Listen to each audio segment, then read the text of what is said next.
Hey, so it's Adam, and obviously you know what happened. Just after we finished recording the episode, as is tradition, we spent an hour talking about Mike Babcock's future, and he was let go, and Sheldon Keefe was made the new coach. So that's fun. But you know what's interesting about this? We talked about turning our cars around and going and doing the show and doing like an add-on or something. When you listen to it, you're probably going to say, yeah, all those reasons. I don't think there was anything more we could have said. And it will be very interesting to get your takes on this. So anyway, listen, we love you. Have a listen to our show when we didn't know the ending, but you do. And listen how passionate Steve gets. He's fired up. He's asking, why not now? Why not? Panago Pizza presents SDP, the Steve Dangle Podcast, with your hosts, Steve Dangle, Adam Wilde, and Jesse Blake. Let's go!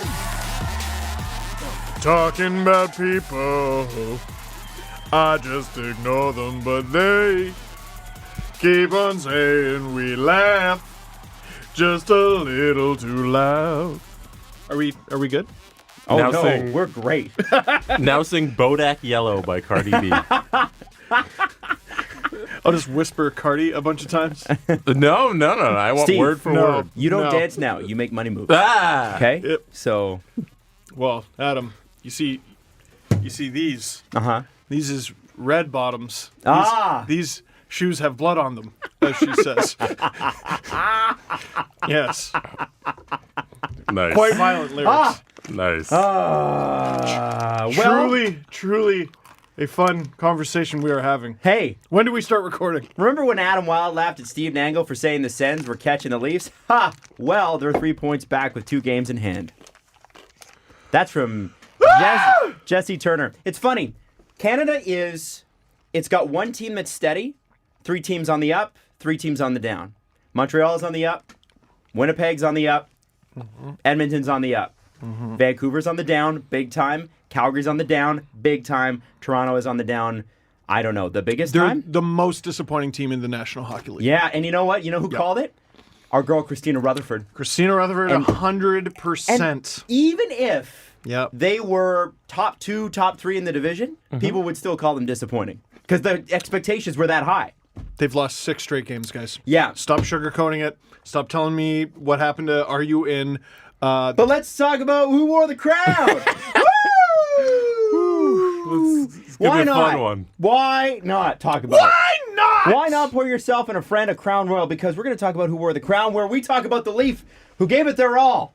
And there aren't many. So it's going to be a short list. But you know what? We're going to try anyway, because we like to look at the positive before we get into the truth.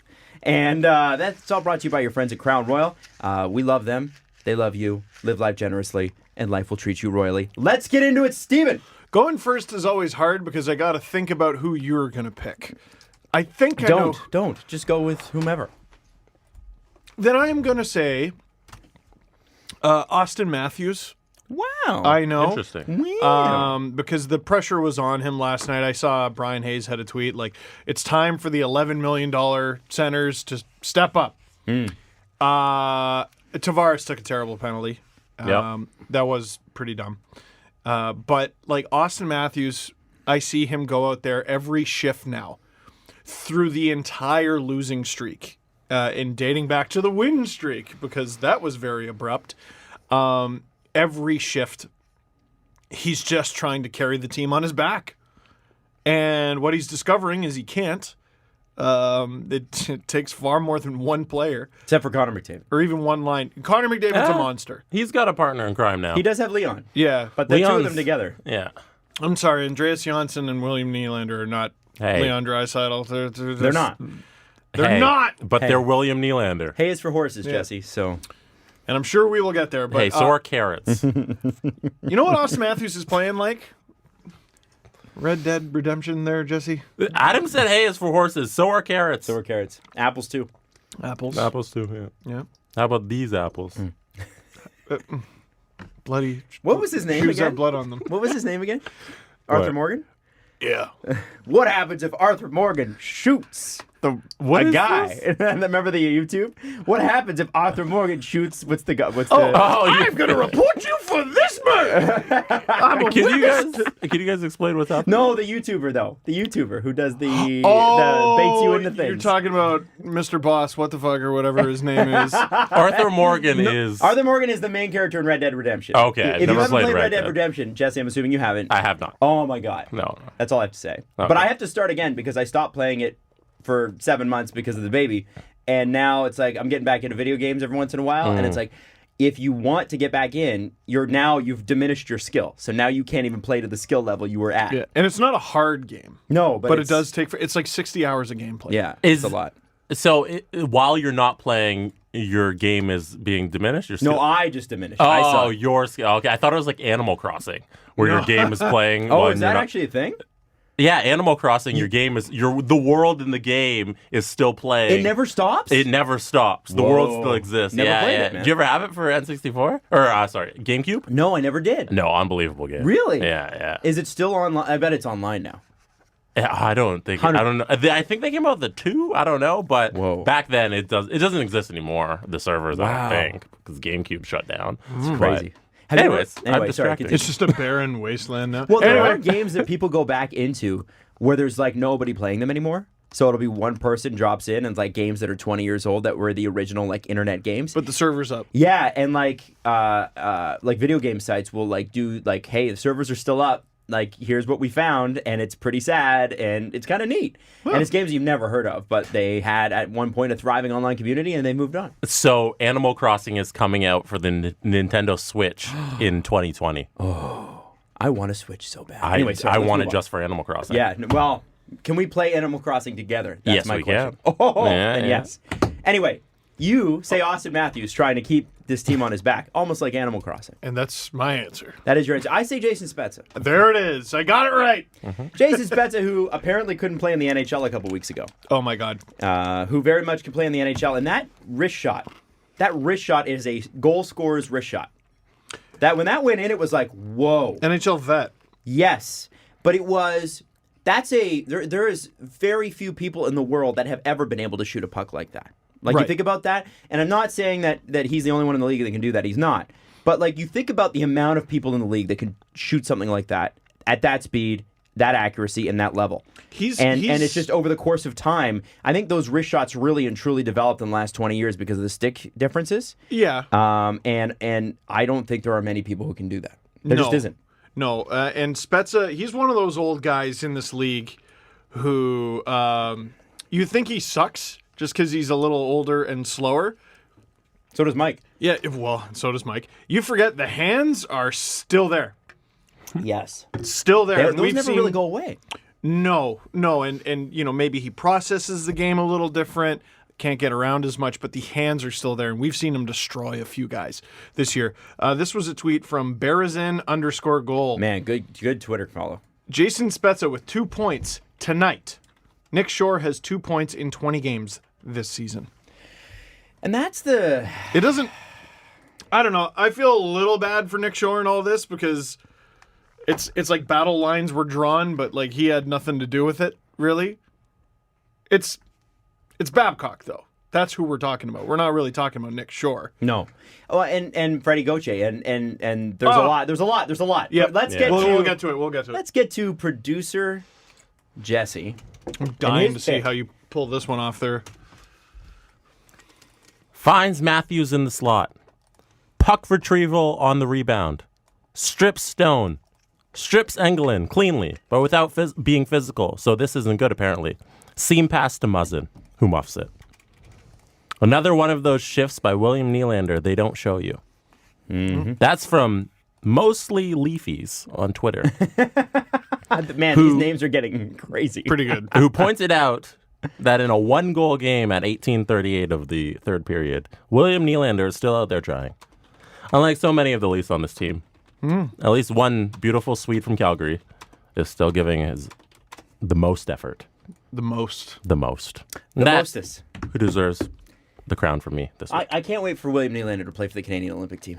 It's going to be awesome. Have I told you about the person at the office who, our music director, Lisa, at Virgin Radio and at Chum, does not like William Nylander, and she's the biggest Leaf fan out of all of us. Like, she's just enormous. And we're like, Lisa, how do you not like William Nylander? She's like, well, I'm very upset that he says that he's Swedish because he was born in Calgary.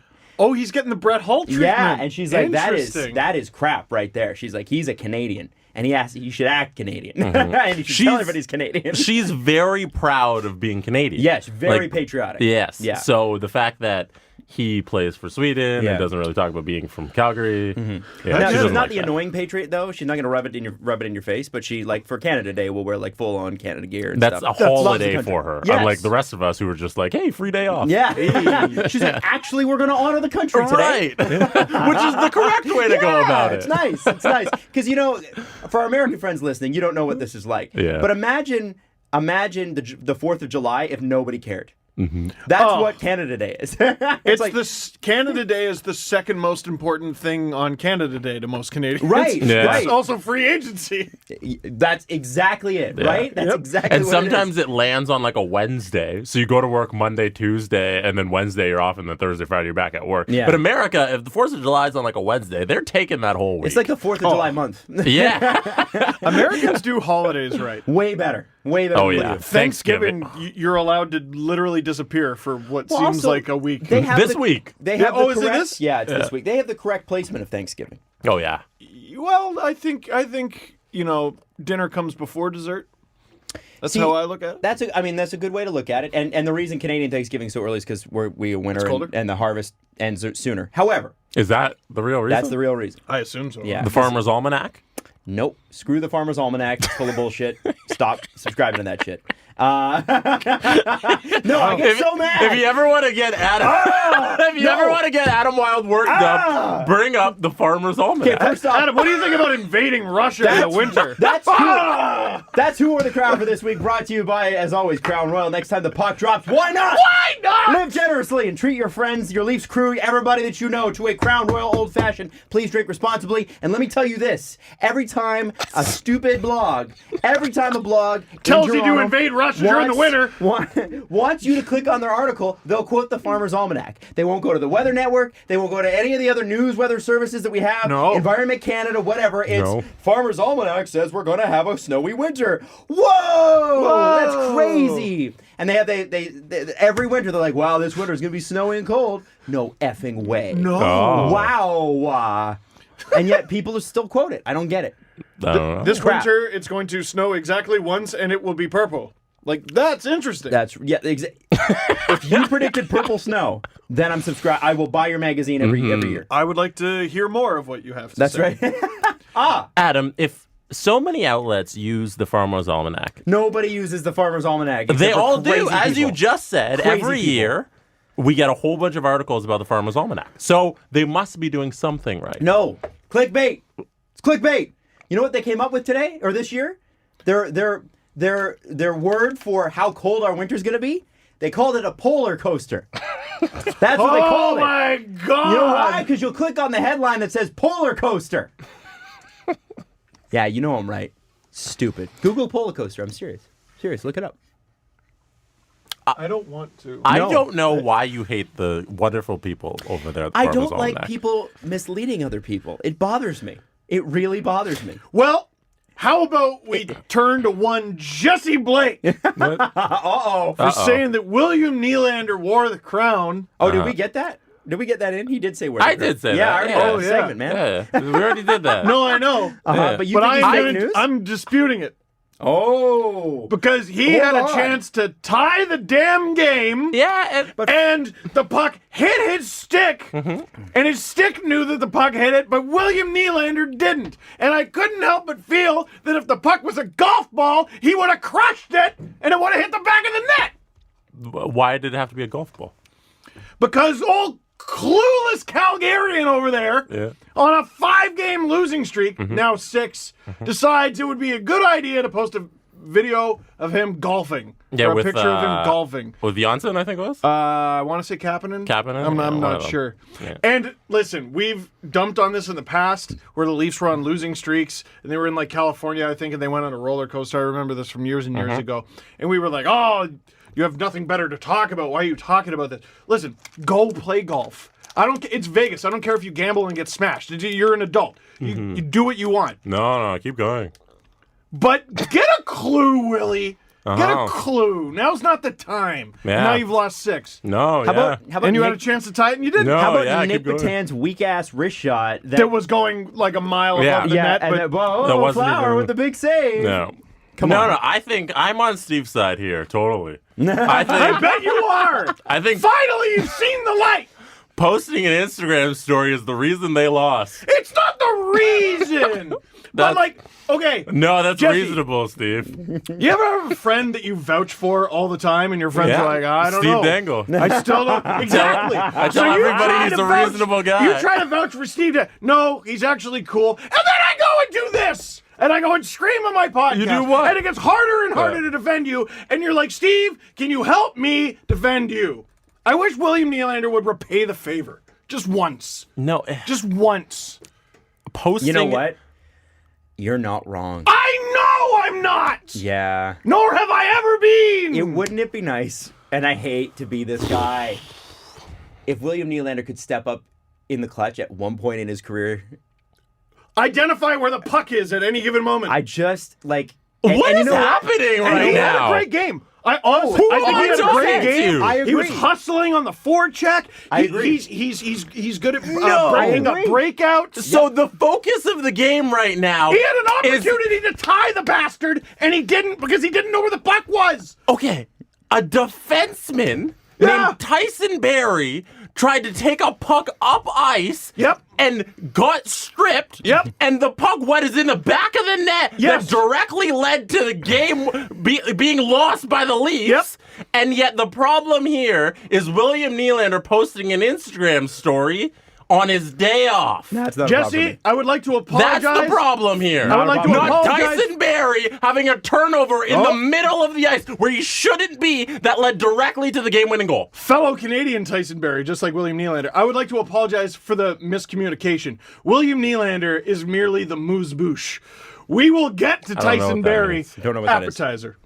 Oh, Appetite. appetizy. Appetizy. There you go. Epitwizzle, whatever the bloody shoes. Listen, I would just like William Nylander to repay the favor once. Now, how about Tyson Barrie, who I don't even think has earned the benefit of the doubt that William Nylander has? This guy is, help me out, okay? Here's a challenge to the both of you. I'm about to say something and you try to prove it wrong. Tyson Barrie is the most disappointing Leafs acquisition of our lifetime.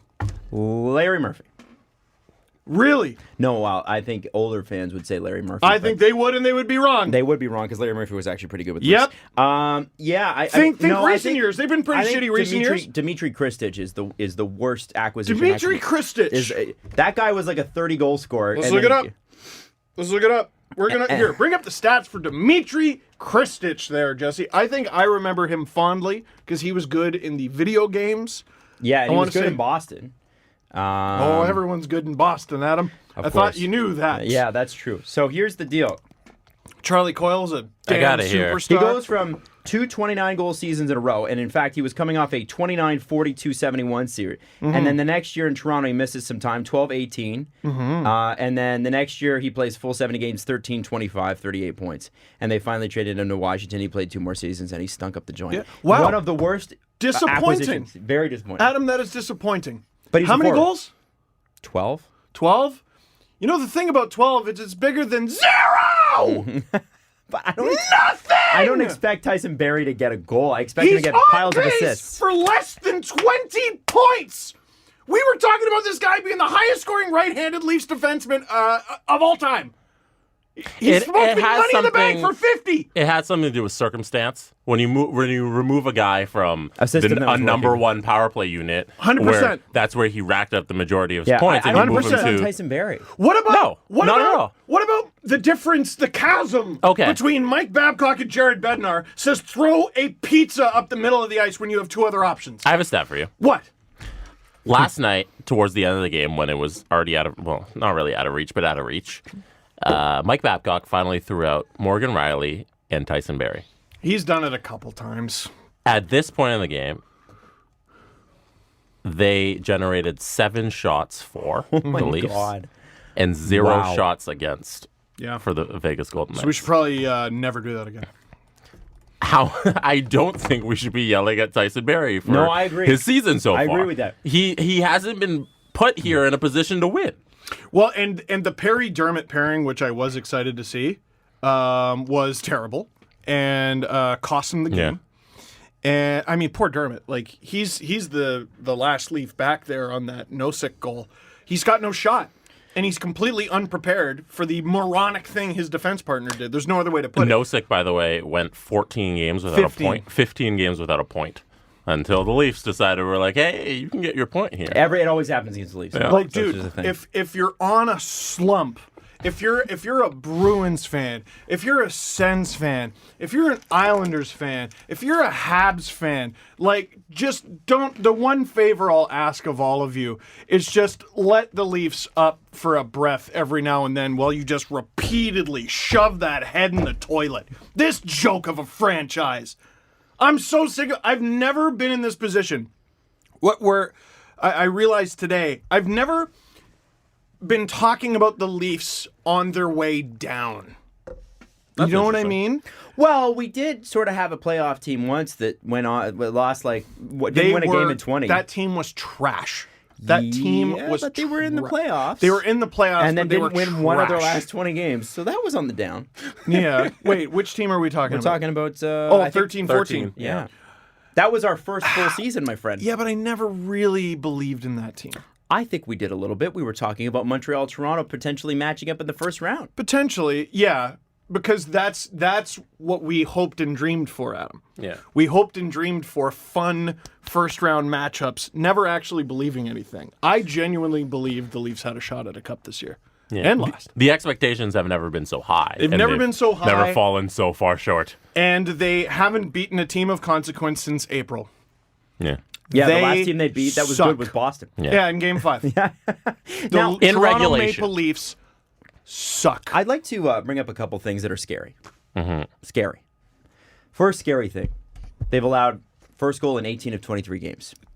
Great starts. Great Second. start. Here, is that over? Can I raise that heavyweight championship belt above my head? About what? The fucking no, they actually start on time. Oh, yeah. That I was think- never. It Nah, was I never think that's true. over. Jesus, That other guys. side. But you yeah. could have said last night another one of those times when it's like, hey, they started well, but they still allow the first goal. Like the pace of play is there. That's proven, but they still allow it. You know when I knew the moment I knew the Leafs weren't going to make the playoffs? They're not making it, by the way, guys. The moment I realized they're not making the playoffs, I was listening to the game on the radio on the way home from ice surfing, and it was a celebration that it was 0-0 after 1. They're not making the playoffs. They're a terrible hockey team. The not Leafs making have it. gone Keep going. over 430 minutes without holding a lead, Yep. They suck. according to Sportsnet That's stats. that's what shitty teams do. From Andrew Berkshire, the Leafs are actually better on defense this year than they were last year. Shut up! He's texted me that a bunch of times. Freddie Shut Anderson's all situations expected save percentage last season was 9.133. This season it's 9.174.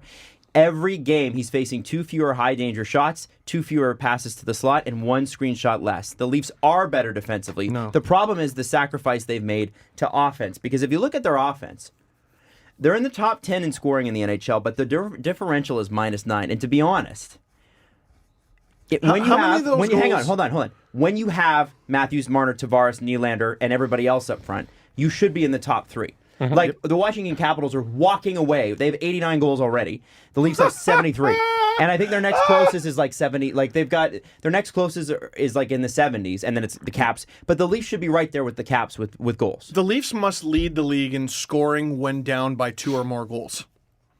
Their offense is not as good as even those numbers suggest. It's the score effects offense. They were down Yeah. 3-0 and 4-1 to Chicago. They were down 1-0 in this game. They were down 3-1 in this game. They were down. That Spezza goal's a gift against Pittsburgh. They weren't trying. They were up 5-0. Like, how many garbage time goals have the Leafs got? And then you add in empty netters there. This team doesn't score. They can't defend. They suck. They suck. I got stuck between stink and suck. They stink and suck. They stuck. One thing that's funny is if the Leafs had league average penalty kill and power play, they probably have 4 more wins. Easily. But they're sitting in, I think it's 27th and 26th in both And categories. I want to talk about that. If it was just league average. I want to talk about that. Has there been a more disastrous move in the Kyle Dubas era than hiring Dave Hakstol? And firing DJ Smith. Yeah. Well, they didn't fire DJ Smith. He wanted to go. He was going to be a head coach. Right. So he didn't get fired. And I'm not, listen, man, I'm still not a fan of DJ Smith. I still don't think it was good enough. I've completely changed my mind. But Dave Hakstol has been an absolute disaster, and it's interesting. Flyers fans, when the Leafs hired him, they were like they would like tweet us and go, "Hey, so heads up on that." No, it's okay though. He like talked to someone in Sweden one time, so he eureka moment. He's wicked at this now. It's cool. I want to read what Ian Tulloch, who is oftentimes as objective as they come, with numbers, but you could tell even Ian's kind of going over the edge, and this is a rant for Ian. And Ian is the nicest human being on the planet. He said, also, Dave Hakstol was a terrible choice for assistant coach. The penalty kill has been a disaster, and the Leafs have been relying on way too many shots from the point in 2019-2020. Those were areas of concern smart Flyers fans could have told you about years ago. Whoever was responsible for hiring him deserves some serious criticism. Well, you got to put that on the GM, right? Yep. And let me ask you this. I think what they wanted was, if I remember correctly, in a perfect world, they would have had Paul McFarland still manage the power play and DJ Smith as the assistant. But like you said, he had the opportunity to become head coach in Ottawa. And, buddy, didn't I call that? Like, the frustrations with the Leafs PK last year, totally legitimate. Like, it was his responsibility, and it's the reason they lost that series to Boston. Perfectly legitimate. But the players love him. And I couldn't help but go, okay, the players love him, according to that poll. He got the Memorial Cup there with the Gens. He might be better suited as a head coach than assistant. And look at the Sens. They're watchable every night, which you can't say about the Leafs. No. And they're about to pass the Leafs in the standings. Well, with a couple coffee lids and stir sticks as their roster. And Anthony Duclair. Like, that's what the Sens are made of. And Peugeot. Yeah, Peugeot. Yeah. Oh, my God, what a wizard. Yeah. Like, what? How is he? He's like plus 15? Like, I know plus minus sucks, but like that's kind of interesting. So here's the thing. If you're going to make a coaching change now, Hakstol's got to be the guy. Man. Really? Yeah, I think so. I think he's got to go. Cost him the game again. Dude, he's got to go, and he's got to go now. They were 0 for 2. They are. Hold on, let me bring up James. Myrtle tweeted something last night that No, I absolutely mean, blew my head off. Hakstol has to be the guy. To get fired. He's got to be the first one out the door. Okay. Adam, Sorry, yes. You know what I like at this time of That's year? what's- Package deals. Hang on. I thought you meant he has to be the guy to replace him. Oh, no. That's what I was... Jesus. Yeah, that's why I was so confused. No. Hang on. Couple things Myrtle had last night that are great. And let me I'll look give this away up. my Leafs jersey. Dubas does that. I'll seriously give it away. Leafs PK has allowed 12 goals in the last 10 games now. They're getting scored on for every third power play. They suck. They suck.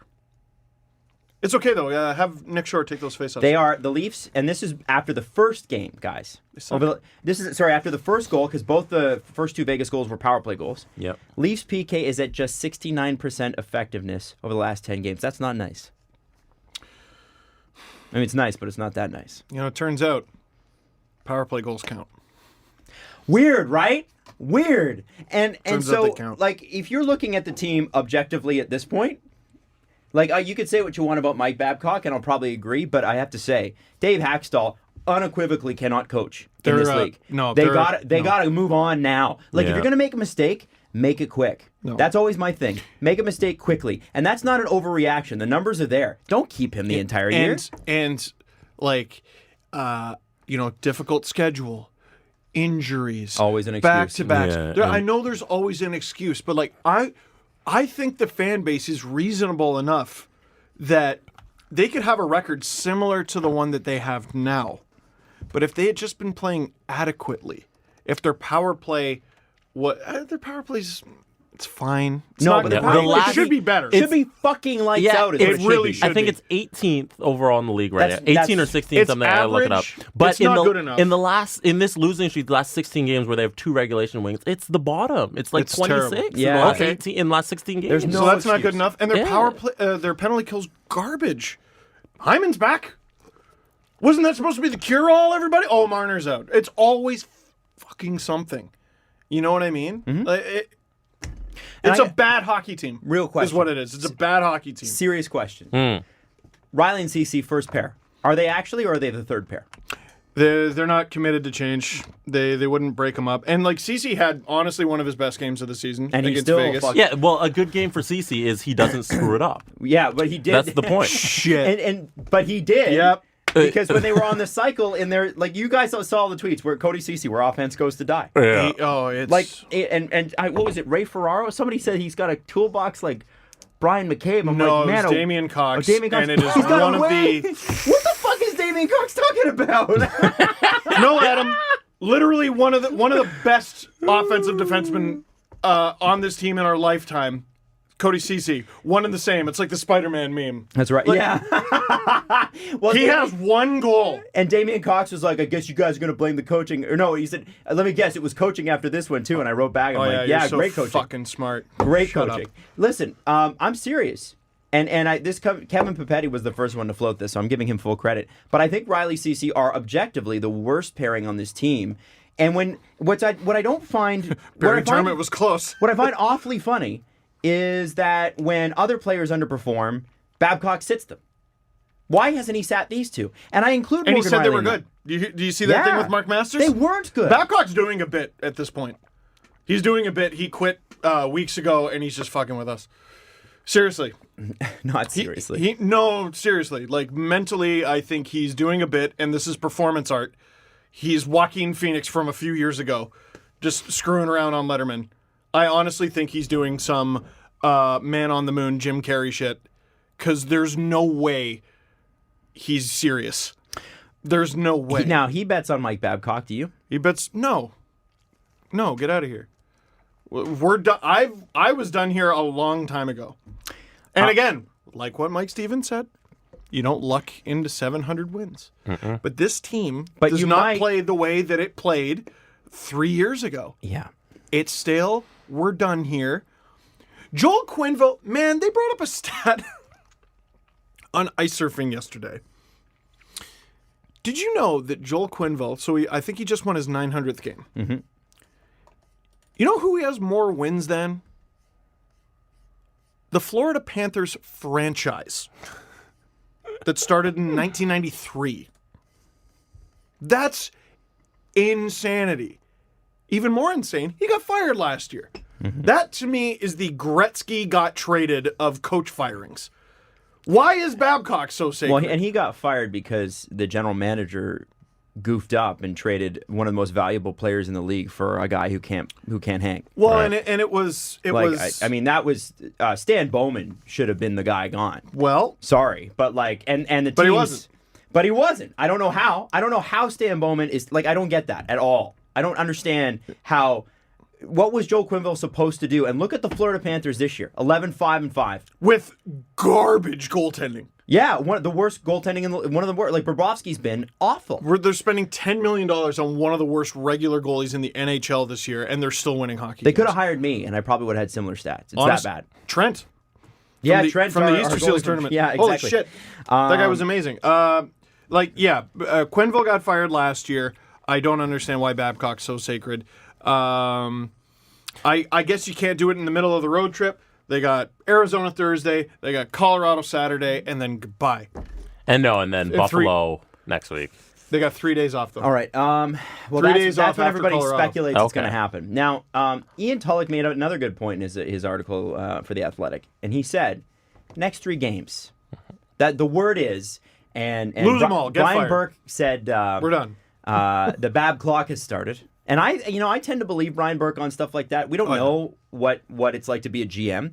I wouldn't trust Brian Burke on in terms fired of his best friend. Yeah, he did. But I also wouldn't trust Brian Burke to run a team anymore. I don't think his brand of hockey is relevant anymore, to be honest. Sure. But I do think he knows when a coach is on the clock. Yeah. Like that's not a style thing. That's a temperature. Thing, right? His opinions on the sport are still very relevant. They're very relevant. Yeah. The inside information. Yeah, and he also knows how to get people's attention, which is, Matthews will leave in 5 years. But that's just his opinion. Of Like course. to me, I think that's as relevant as any of ours. But that he's Brian fucking Burke, man. But he's Brian fucking Burke. So he matters. But when it comes to when is it time to fire a coach, well, why not ask a guy who's done that? And he said they've already done the thing, which is where you try to save the head coach, which is replace the assistant. Yeah. It's over. Now, Ian said, listen, why he said why would you let the next 3 games determine whether or not you're going to keep a coaching staff? At this point, you've seen 20, 21 games, and the next 3 games are somehow going to decide it for you? So Sorry, but... They were talking about this on Hockey Central today, and Bourne and Stewart, I think it was Ambrose hosting, they were all like, the decision, if they were firing him at the end of this road trip, that decision's been made. If you're a GM of a franchise this big, you don't make decisions on a 3-game sweep. It's already been done. It's either going to happen at the end of this, or his job is safe at the end of this. I think he got fired last night. Yeah. You think so? Yep. I think Mike Babcock was fired last night. Yeah. Wow, okay. Yep. I'll tell you this. I was taking phone calls all throughout the ride here. I'm getting the just in case calls. What are those? For content creation at Sportsnet? Like, so you were saying when you were with Tim and Sid, you had to prepare or you had to have footage ready if someone unfortunately passes away. Yeah, the big thing I was telling you was the Donaldson trade. Because he was like on the DL, and then he came off and he played a couple minor league games, and then we were just getting a whole bunch of viz and all of our content ready for eventually when Donaldson's traded. Yes. So I'd like have a whole bunch of like just templates. Oh, he's going to the Braves. Oh, he's going to the Mets, and I'd have them all ready just whenever it needs to go up because we knew it was happening in the next week or so. Exactly, and that way you're not scrambling when the news happens. Right, we're all prepared because it's news, right? So we're all actively preparing for when, not if, when Mike Babcock is fired. I know what I'm doing. I'm not going to tell you. But, we're all preparing for when. I think it's inevitable. I think he was fired last night. So, interestingly... I don't know that. I want Kevin to emphasize McGran spoke with Kyle Dubas about this. Oh. And he said... last week he wasn't... Dubas, he wasn't so much asked about Babcock's job security, though the question hinted at it and was framed as if the pressure was on Babcock to start getting some results. So Dubas answered this. I just keep grinding. I think whenever a team is at its best or whenever a team is trying to find its way, whenever a team is having a tough stretch, it's on the collective. It's not up to any one person or one player or one coach or any one member of the front office. It's the collective group to forge its way through. This is a long quote, so hang with me. I think that's what makes the most successful organization and I don't think I don't look at it as being any one person, but all of us collectively to pull in the right direction. Now, so Kevin McGran goes on to say, think what you will about how Dubas answered. I could write that Dubas refused or declined to give Babcock a vote of confidence, and maybe yes, he evaded the question, but I conclude he doesn't want to fire Babcock. He wants the group to figure it out. But he said, in my view, there are 2 justifications for firing Babcock. Here's the first one. He's simply the wrong coach for the team. Dubas would have to believe the talent is there and the season could be salvaged if only they could hear a new voice and play a different system. If that's the case, Sheldon Keefe gets the call. Number 2, the season is lost and you let the tanking begin. You recognize that players like Tyson Barrie will get traded, the backup goalie will play more, and a remarkable number of season-ending injuries will occur for some of the star players. A bottom 10 finish would be the goal, because their first-round pick is traded to Carolina, is bottom 10 protected. I doubt Babcock would want to guide the team through a tank again, at least without guarantees that he'd be back next year. If we're in for a tank, the interim coach is the solution, maybe Dave Hakstol. Ooh. Jesus Lord. Now, can you believe we're having this I know. conversation? So here's the interesting part. So somebody responded to Kevin, and they're like, well, wait a second here. Your article presents, and this is interesting, your article presents a premise, tanking, then neglects to consider that the Leafs cannot tank. In previous years, only finishing 10th would have hurt them, but now they got to finish in the bottom 7 or risk losing their pick. In summary, they aren't tanking. To which Kevin rightly points out, by points percentage, the Leafs are 7th from the bottom. As of today. I can't believe it. So that means I can't believe they'd be in the Lafreniere sweepstakes. Mm-hmm. However slightly. That's fucking bananas. Yeah. Now, I want to remember something here. A couple years ago, the Tampa Bay Lightning missed the playoffs. Yes, that was 2017. They were collectively bad that year. Stamkos was out. He broke his leg. Yeah. They were just not a good team, didn't have it together. They were really unlucky. And John Cooper was the coach then. He survived. I think so. And they've gone on to do great things. What happened the following season? They won the President's Trophy. That's right. And they were able to, in that time, I believe, draft Jonathan Drouin. No, that was No, before. that was 2013. Yeah. They I don't drafted know someone who they else got who they in drafted in them. 2017. But the point is, long term, I don't want to do this. It may not be the worst thing. You might be able to get some good value this season if it's a throwaway. You trade Barrie, you trade Muzzin. But boy, does that suck to It's talk one of the about. most disappointing trades in Leafs history. Right now. I hope it turns around. I just don't know that it can. Now, I think he's done. I think he's out. to Barrie? Barrie, I like. He wants out. There's no question he He wants has out. spent. Okay, they wwere talking about if the Canucks had traded for him, they were willing to offer him 8 times 8. That's $64 million. So, But he would be useful to the Canucks because they'd play him properly. Yeah.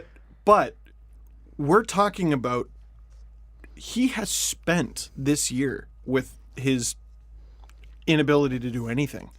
He spent millions and millions of dollars. However, how many millions of dollars? Do you What think? if I don't know? 15? But think about this for a second. Think about this for a second. Imagine spending $15 million in a month and a half. If we don't know that, Could do it. because if they do make a change at head Try it. coach, remember guys, St. Louis made a coaching change right around this time last year. I am on the team of you don't make any roster decisions until the head coach is changed. Because we don't I'm know with you. whether it's the players or the systems. I think it is the coach. Also, we've seen it like 3 times now. We saw it with Pittsburgh twice, where the head coach gets fired and they win the Stanley Cup. And It's then it like- happened last year. 'cause with the St. talent's Louis. there. It's weird that it works in hockey, but it works in hockey. I don't care how good Pittsburgh's record is. If you're Mike Sullivan, you got to be like, uh-oh. Right. Uh-oh, their tried and true strategy of firing the coach and then winning the cup. I don't know. Yeah. Like, Well, and you look at what happened with Carolina, and you look at what happened with St. Louis. You get Bill Peters out of there, you get Rod Brind'Amour in. The players will die for Rod Brind'Amour. literally. Oh, yeah. Craig Oh, Berube, my you God. get Craig Berube, the players will die for Craig Berube. Now, St. Louis has an incredible goaltender. Yes. But so do the Leafs. You know, Jordan Bennington was not Dominic Hasek last year. He was Well, they just... also had a good, talented team, though, that was underperforming. Yes. Yeah, I would say the coaching change was an even bigger factor than The question Bennington. Well, or they were equal parts. is Jake Sheldon Allen was Keefe the guy, awful. though? Because, I mean, It's you a would good think. question. I don't know. Like, hasn't this been obvious to us since he got hired to be head coach of the Marlies?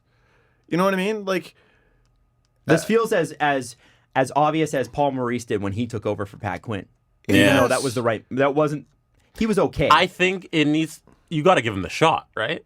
I think so. I don't think you have him there and you don't give him the next job. Else he's gone. Yeah, right. of Then he's course. going somewhere else. you had him in the OHL. Yeah. You had him in the AHL. You have him in You've the won AHL. championships. You've won a That's your championship guy. with him. Didn't he pass him the trophy? He's probably the highest paid coach in the American Hockey League. What are we wasting time for? Yeah. What are we wasting time for? Why wasn't this done in April? Follow your gut. Follow your heart. This is what they wanted. I know deep down this is what they wanted. Next time, don't ignore it. Lesson learned. Sometimes you need to let people dig their own grave. Yeah. Do you Yeah. feel? And if, Yeah. if I that's what feel- he's letting Babcock do, then Because I got to tell you, the Leafs start It's slow. his. It's his grave If too. the Leafs start slow this With year Keefe. with Sheldon Keefe, we're having some pretty serious conversations about, oh man, maybe you should have hung on to Babcock. They needed to Yeah. do this. They needed to do this. They needed to. And I get what Kyle Dubas, even if, and this probably flies in the face of what I said last episode, if Kyle Dubas does this at the end of last season, which honestly, after this that is the worst Game 7 performance Mike Babcock ever had. It's embarrassing. And the second worst Game 7 performance we've ever seen from him was the previous year. But last year he got blown out. Butch Cassidy. Should call him Butch. Cassidy absolutely just it was shocking the difference between the two teams in preparedness, in line matching, in strategy. And there's a lot of people talking about, Ray Ferraro's brought this up, a lot of people on Twitter talking about, Mike Babcock likes to be so strategic that it seems like the Leafs don't know what to do with the puck once they get it. So what I'm seeing is, and I think a lot of people are seeing this isn't some hot take, is a team that is so terrified to make the wrong move. And you've mentioned this, Steve. Yes. Because they don't know what Mike's thinking today. You know what I see? Simplify. You've got the talent. Keep it simple. It all starts in their own end. But when I feel the worst about the Leafs is when they have the puck in their own end. And what I see so often is they'll be in the corner with the puck. There's an obvious decision to make. There's an obvious outlet for them. And whatever the most obvious decision to make is, you watch their brain short circuit because they tell themselves they can't do that. Whatever the most obvious decision is, I can't make that decision. So now I gotta they take that split second and they do this random backhand pass to the next guy, and the other team knows that their brain's short circuiting, and so they pinch them, and then okay, let's say they do break out of the zone, and Kapanen takes it along the boards, and he's gonna stop and curl back, and we've pinched that off because it's the most obvious thing ever. Let's just delete Kasperi Kapanen's name, and we'll throw William Nylander in there sometimes. Like Ilya McKay, man, I'll tell you what is really, or another thing that's really killed this team is at the beginning of the season they were getting crazy depth scoring. Makheyev's magic is gone. Goat's magic is gone. Before he got hurt, Trevor Moore's magic is gone. Yeah. Timashov, that magic's gone. Kerfoot injured. Like, their depth has taken a huge beating. Nothing is going right for this team. Nothing. Whether it's their own doing or God. Sometimes we always sit from afar and we go, uh-oh, so-and-so team is having their nightmare season. This is it. It's ours. I wonder too. I think nightmare seasons every once in a while aren't the worst thing in the long term. No. It sucks right now. No question. But I mean, listen, maybe they turn around like St. Louis. That's once in a decade, usually. However, it can refocus. Dave Hamber had a great line. He's like, I don't think that's the recipe for success for most teams. No, he's right. Is to be in last and then win the Stanley Cup. But what it does do, if you're the GM, if you're winning, pretty tough to sell a trade or a change to the board, a major change. If you're the GM, though, and they've invested confidence in you, and Dubas has not been GM long enough for them to even consider letting him go, and he's also done a great job. He's added enormous amounts of talent to this team. Come on. They're losing. Come on. Losing. They are losing. But you can't tell me that objectively they're not a better team. There's no more bad contracts. Really, Zaitsev deal's gone. The Tavares deal never happens without Dubas. The fact that Tyson Barrie's here at all, whether Babcock chooses to use him correctly or not, is not really that. Kyle Dubas can't control that in as far as how he's played night after night. He can change the coach. The decision's been made for him. Prove it's not you. Prove it's not your fault. Make a change. Well, and I think that's what's going to happen. Yeah. I don't think there can't be any doubt about that now. Here, let me check my phone. Let me see if there's an But he announcement. needed Here, to, I'm Steve, just he going to needed check to real do that, quick. and if he wants to, the best way to sell an organization on change is when they're not doing well. Chris Johnston. John Tavares is absent from Leafs practice in Scottsdale. Fuck off! Well, his finger's not healed. His finger isn't healed. He's just taking a day, Steve. A day on a road trip. And also, they brought him back too quick. Let the hand heal. Yeah, they needed to, though. Well, hasn't helped. No. I think Dubas has to have more patience than us, Steve. Yeah, and I also I don't think that you Well, could he's sell got them. it. I don't think you could sell them on firing Babcock even at the end of that Bruins series, because they'll be like, well, but we still made the playoffs 3 years in a row. And we ran into a red hot, amazing Boston Bruins team 2 times, and then the year before the Caps. A really good hockey team that was supposed to win the Cup that year. Sounds an awful lot. Like Sounds excuses. very I get it. similar to they have a tough schedule, a lot of back-to-backs. No, I understand where you're coming from, and I think I've even said this before. He needs to be more patient than us, but I trusted him to look at the game differently. and be revolutionary. And Revolutions take time, man. I'm just seeing him make the same Mike Babcock is not on board with this mistakes. revolution. And you know that. Adam, we didn't need the past 23 games to know But that. you didn't. Yeah. But Leafs management beyond Kyle Dubas probably did. Yeah. Well, Because then remember, Steve, you're they're not screwing just, him and they screwed us. You're not just selling them on a season. You're selling the board on paying a guy $5 million for 3 more years. This isn't an easy decision. Oh, no, not if you don't give a shit about winning. Steve, There's been a disconnect with this I would GM rather- and coach for over a year. right, and the smart, prudent thing to do for management is to say, let's see if you guys can sort it out in the sandbox. Right. Obviously, It's they can't. already too late. It's not already too late. We're reaching the point of too late. Yeah, so We this- had to get to here. You have to let other people we lose didn't, faith. though. Like, No, we didn't. Steve, you do have to though. Why? Because that's the way organizations work. Yeah. If they were too reactive, That's it, Adam. That's what I'm talking No, but about. organizations You're supposed can't- to do no, no, shit no, differently. they can't He was work. supposed to do shit. you can't because change that's the way just a the way it corporation works. That's Steve, just the way you it work works. for a massive corporation. Do they make changes quickly? You bet your balls they did. No, they don't. You check your phone over the past week. Dude, no, they don't. Steve. If they made changes quickly, that move would have Yeah. happened this summer.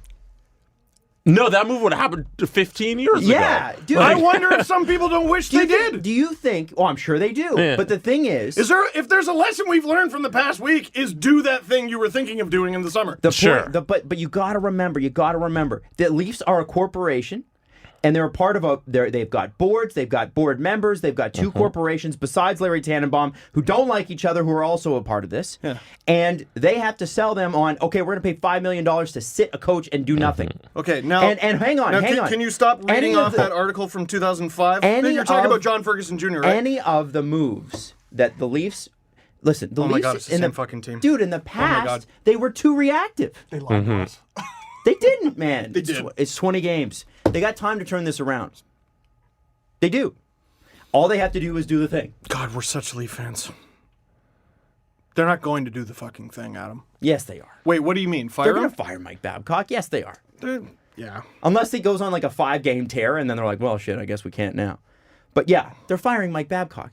You think that they can get to 7 or 8 games lost in a row and not fire Mike Babcock? Adam, and I'm you sure think we're about to find out. Do you think Phil Kessel's not going to fucking play his ass off tomorrow night? Phil Kessel is going to one-man wrecking crew the Toronto Maple Leafs for what happened. Can't wait. Oh, it's going to happen. It's crazy. And it's so you know what's so funny? The room is so bad that we have a players-only meeting, Riley and Tavares going to meet with Babs on their own, and Marner is flying out to be with the team just so he can Just lift to the room hang up. out Oh, and God. drink Red Bull. I know. I can't remember who had the tweet. I'm so sorry, but it was other teams buy puppies and have team puppies. The Leafs have Mitch Marner. Yeah, he is a team puppy. Yeah, I mean, bring him out. See if he helps a guy. He's getting paid for it. Yeah, bring him out. Bring him out. See if it helps. Dude. Dude, they I fired will the make- assistants. They're flying some guy out to make sure everyone feels nice Here's about what themselves. happened. Fire the fucking coach. Here's what are you happened this doing? offseason. Jesse, I know Jesse's on board with this. Here's what they did.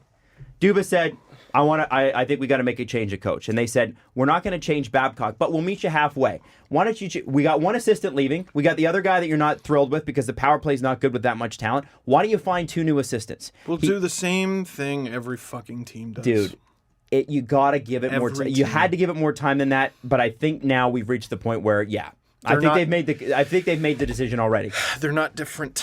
This group that I thought was really different What if- is but not what if different they bring at in this all. They're coach the and this- same thick-headed hockey management team that every shitty team is. Steve, that's every organization in the world. I know. No, Adam, you- and they can't- Steve. I dared to hope for more. You can't I run a dared to hope for more. multi-billion-dollar Yeah. organization like that. The way you're suggesting, you cannot run it that way. It's impossible. Plenty of them are. Plenty of them are. You don't think there's any gunslingers out there just randomly firing guys, walking in No, there but like Ari if Gold you with their are, friggin' Nerf gun? if you're running it like that, then you're making bad decisions on the other end. Yes. Then you're making decisions too quick. because you're well, too I already reactive. know this isn't fucking working, so It's too reactive, man. You can't Yeah. be reactive. And listen, it's time to move on. I 100% agree. Yeah, but we weren't at this point yet. Yeah, you had Now to be, we're here. You had to be at the point of despair. Is essentially. No, you know what it was? In April, they said, "Is that a fart?" We're 23 games in. It wasn't a fart, guys. Go and change. It was a windstorm. But for an organization this big, it takes that long to get your smelling senses Yeah, right. exactly. Like, look at how long You it didn't took. feel it? Look at how long. Look at with the Raptors with Dwayne Casey. Yeah. They did the exact same thing. They replaced the assistants, In the didn't they? summer. Mm-hmm.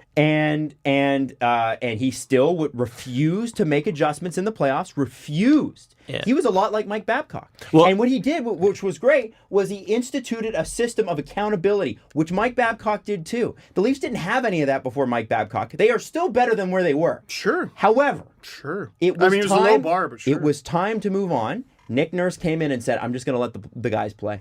And you know what Nick Nurse did that was so amazing? He had the starting lineup together, 18 times last year? Yeah. Because Kawhi was always out and Lowry would take some days off. Yeah. And managed to make it work into the playoffs. What they need now, And looking at they how don't OG's need playing, they did the whole disciplinarian playoffs now. without him. They don't need disciplinarian now. They need inspiring. That's what they need. They need a guy who's going to get them fired up to play hockey and be excited about putting a Leaf on. Make guys like me look like an asshole. Make me look stupid, please. You're not wrong. I understand what you're saying, but you know that's how corporations work. Adam, if I'm not wrong, then I'm right. They should have fired him.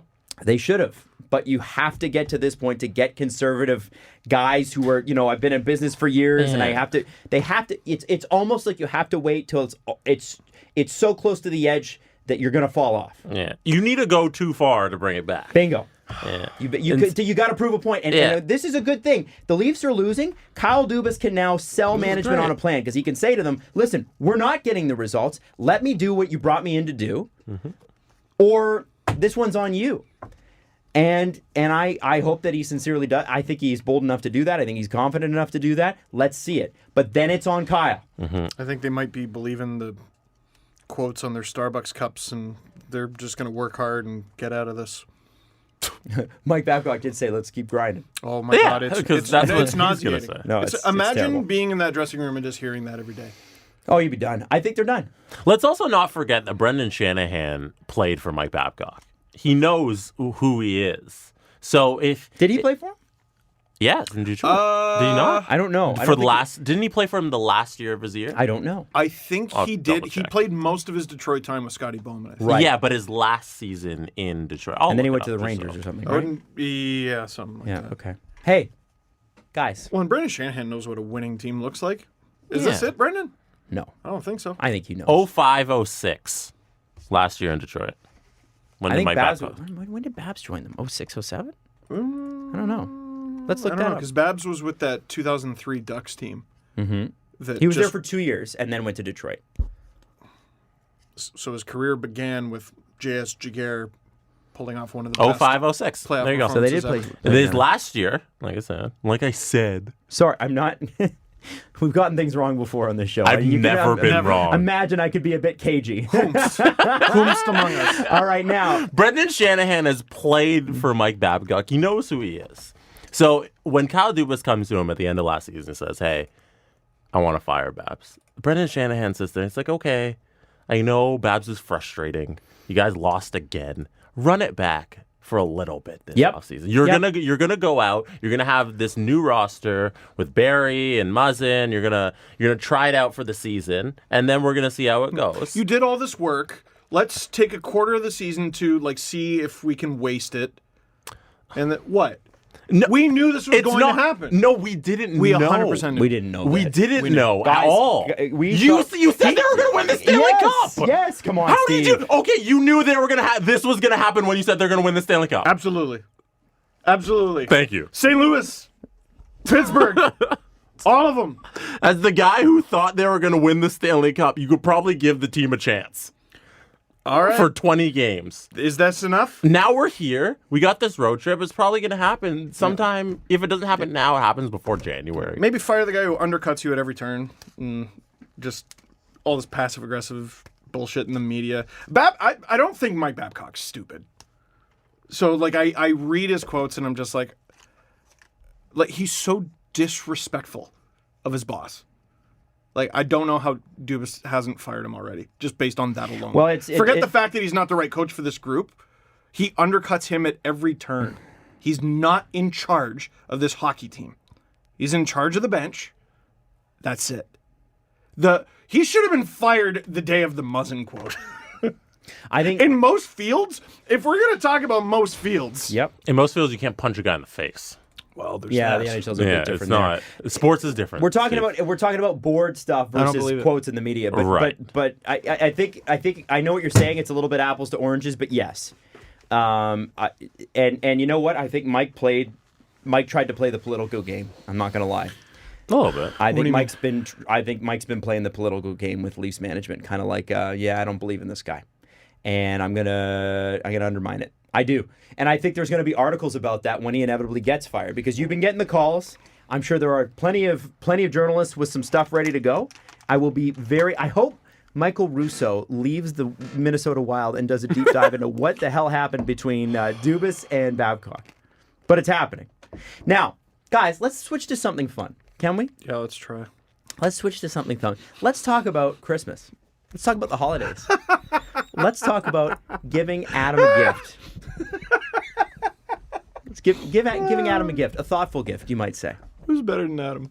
It's fucking great. See, I deserve a gift for that. You sure do. Right? Listen. So here's the deal. We're working with a website called Thoughtful, and it's Thoughtful, THOUGHT, full.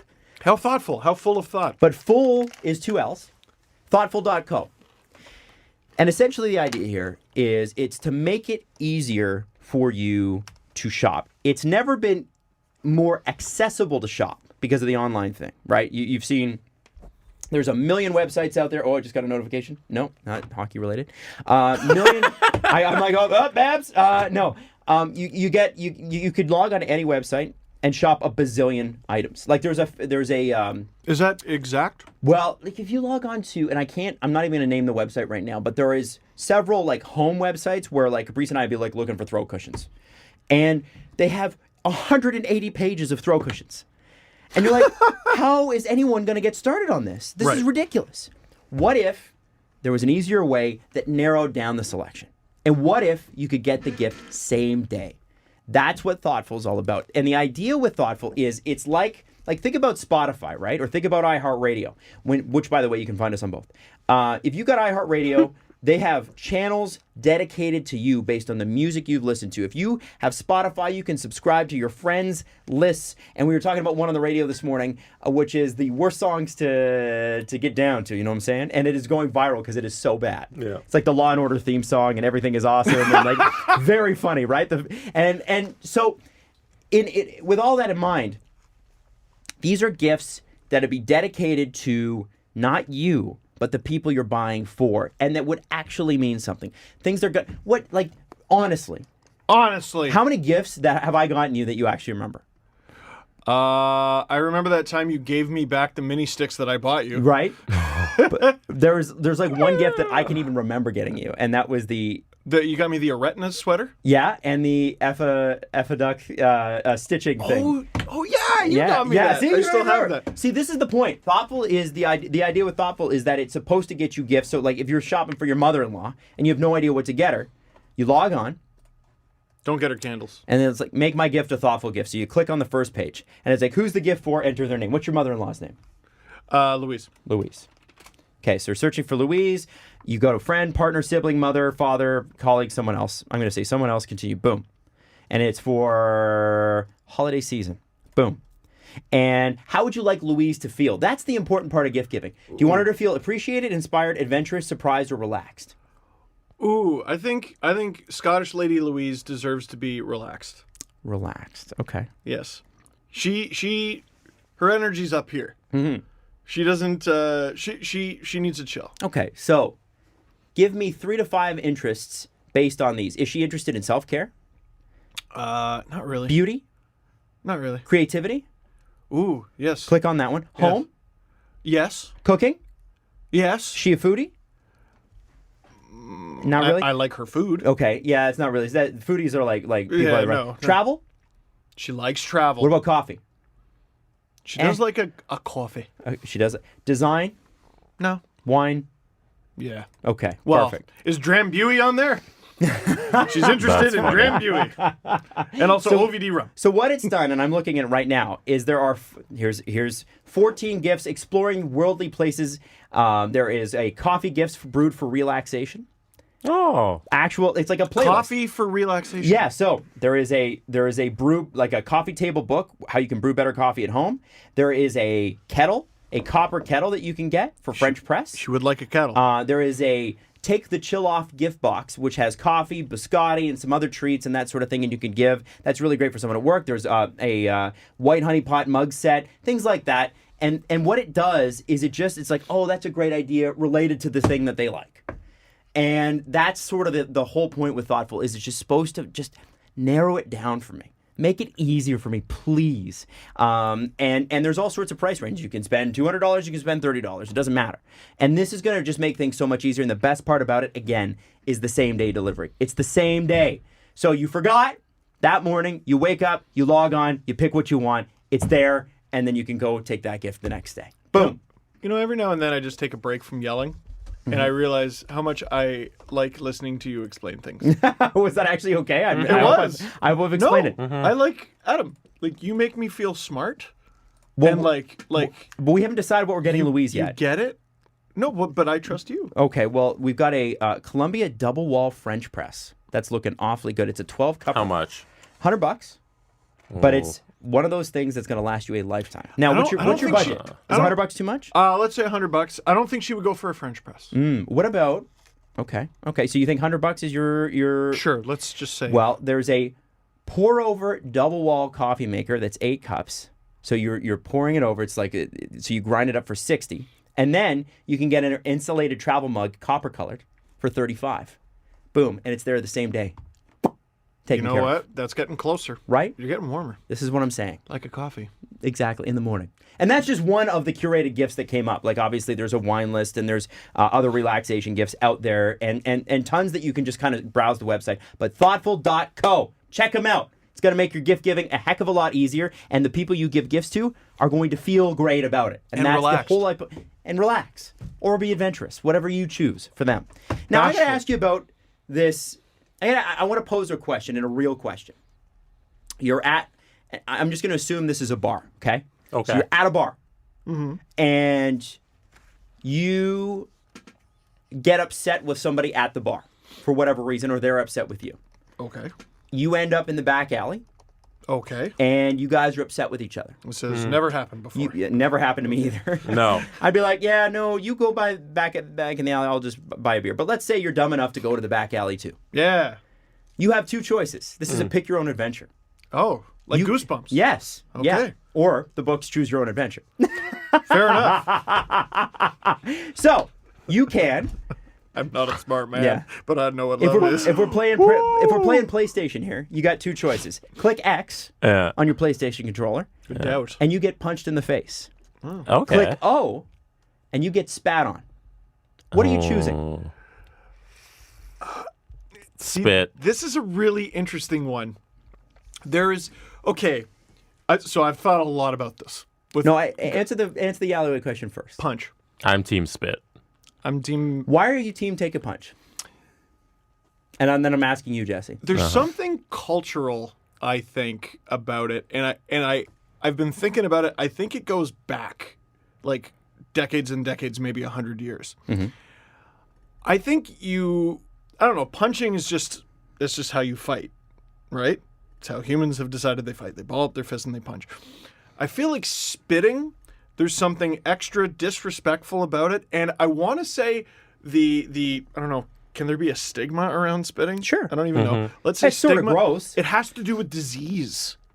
I don't want to catch the. I don't want to be spat on by a friend, let alone a stranger.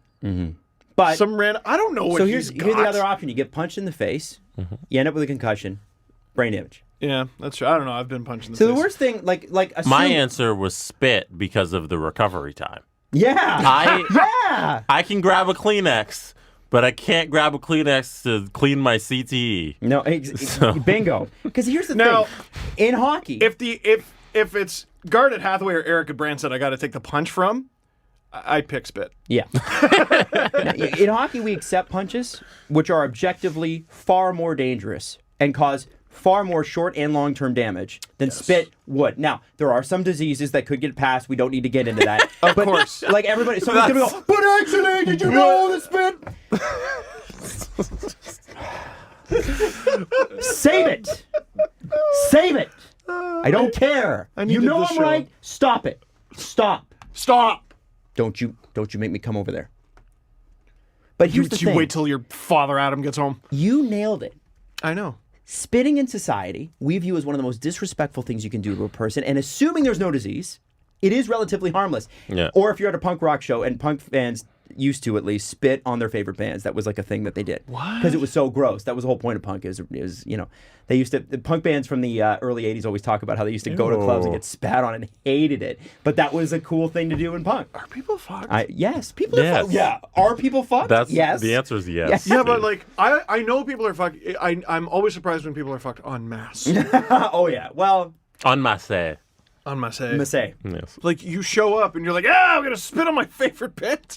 If you spit on someone in real life, police are going to, at best, if they ever even show up, are going to be like, hey, knock it off. Hey, idiot. Hey, you. Stop it. If you do it again, I might have to come back here. If you punch them, you're going to jail. That's assault? That's assault. That is assault. Yeah. Well, and they're both assault. Spitting is assault. But punching is far more assaulty. Right? Yeah, it's not a pepper, but it's assault. Yeah, we're talking. Right. Hey. You see. On the levels of assault, punch goes higher than spit, I would think. Because it's, assault's a many-layered thing. Mm-hmm. Yes.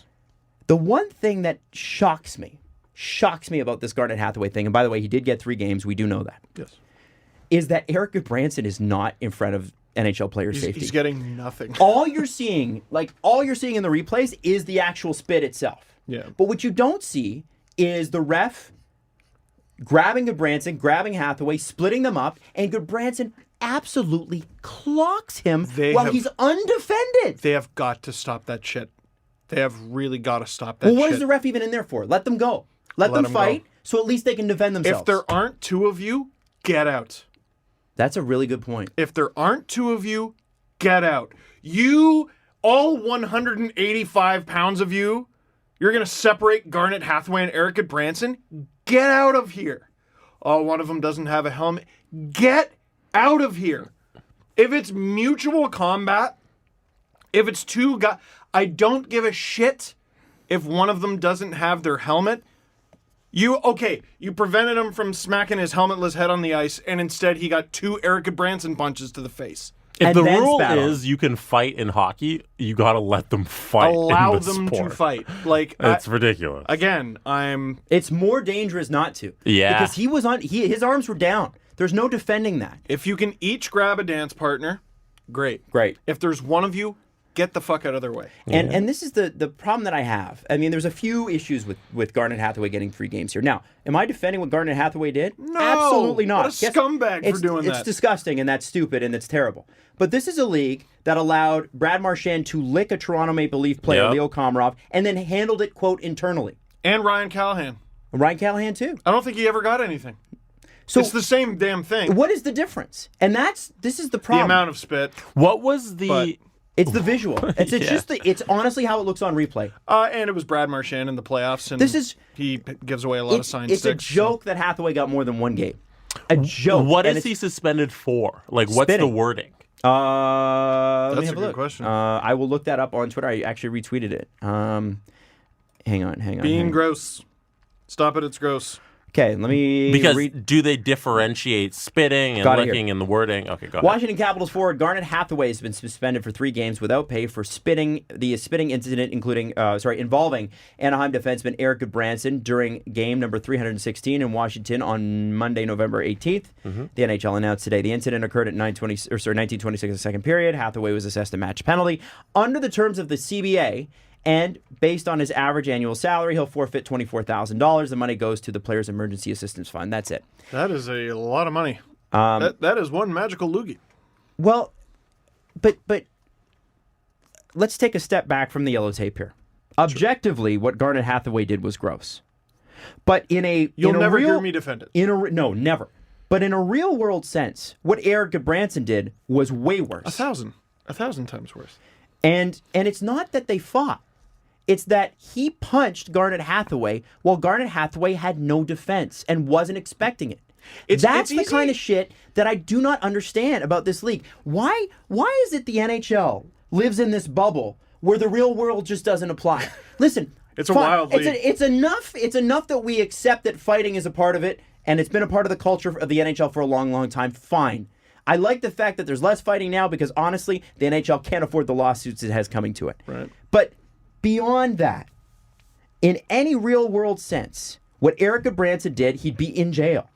Yes. And overnight. He'd be in jail overnight, they'd release him the next day. Right. They'd have a charge, it would drop, whatever. That's what happens. I'm 100% on board with everything you're saying.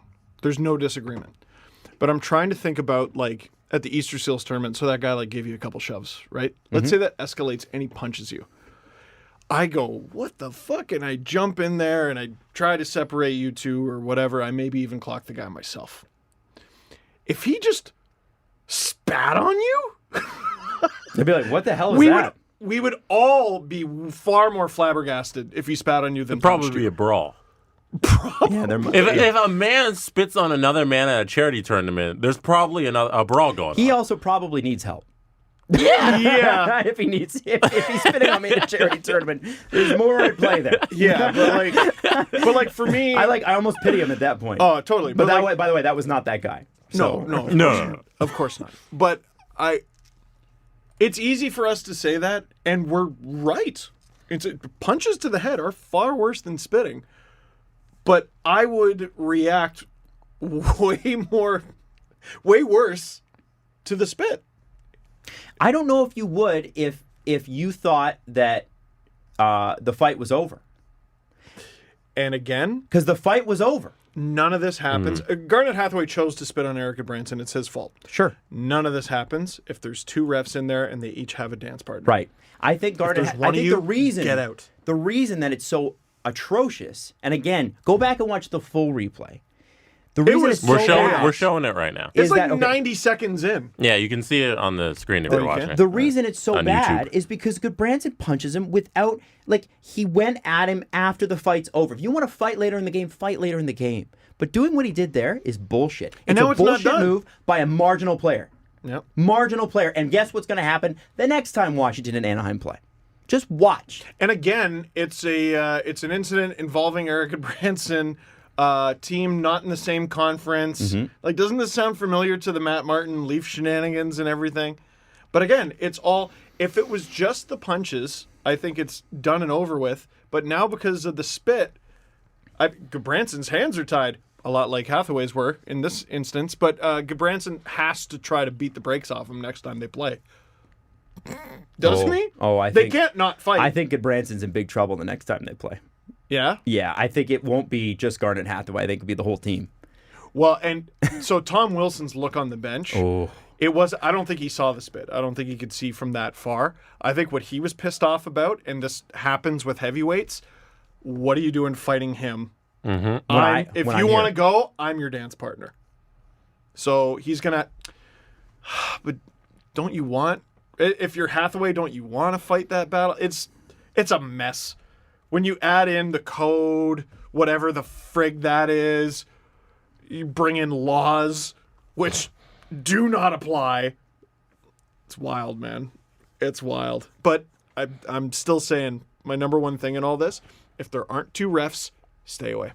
Can everyone be wrong in this situation? Can we just say that? Yeah, but there is a more wrong here. There are levels of wrong. Really? And the level of wrong to me is Gudbranson socking the guy in the face with no defense. That's just gutless bullshit. He didn't get him clean.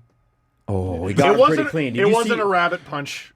Oh, he friggin' smacked him. He smacked him hard. It's a good from punch. the other angle, you see he doesn't Well, cut him the too reaction to the head though is where. Yeah, but it was more of like a kind of a shove.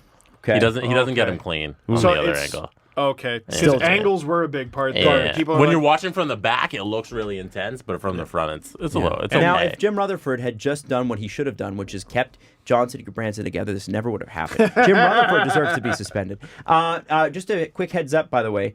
Alex Kerfoot is back in his regular spot in practice, according to Kristen Shilton, with Jason Spezza moving to the wing. I saw that. Engvall is the placeholder for Tavares. I thought Kerfoot was going to be out a while. But it's supposed to be like 4 weeks. I think he might just be a practice because it's his face, right? Placeholder. Yeah, it is his face. So if he wears a full cage. And he played 2 or 3 games with his injury. He got injured against the Kings. Here's how long ago Kerfoot got injured. He got injured during a Leafs winning streak. Yeah. Hey, welcome to the Upside Down, where the Leafs are terrible and the Oilers are on fire and beating the Sharks. Oh, and don't worry. No one in my mentions has mentioned it. Oh, man. The Oilers are 6-2-2 in their last 10 games. Fucking unbelievable. Unbelievable. McDavid is God. Yeah. And when it comes to hockey...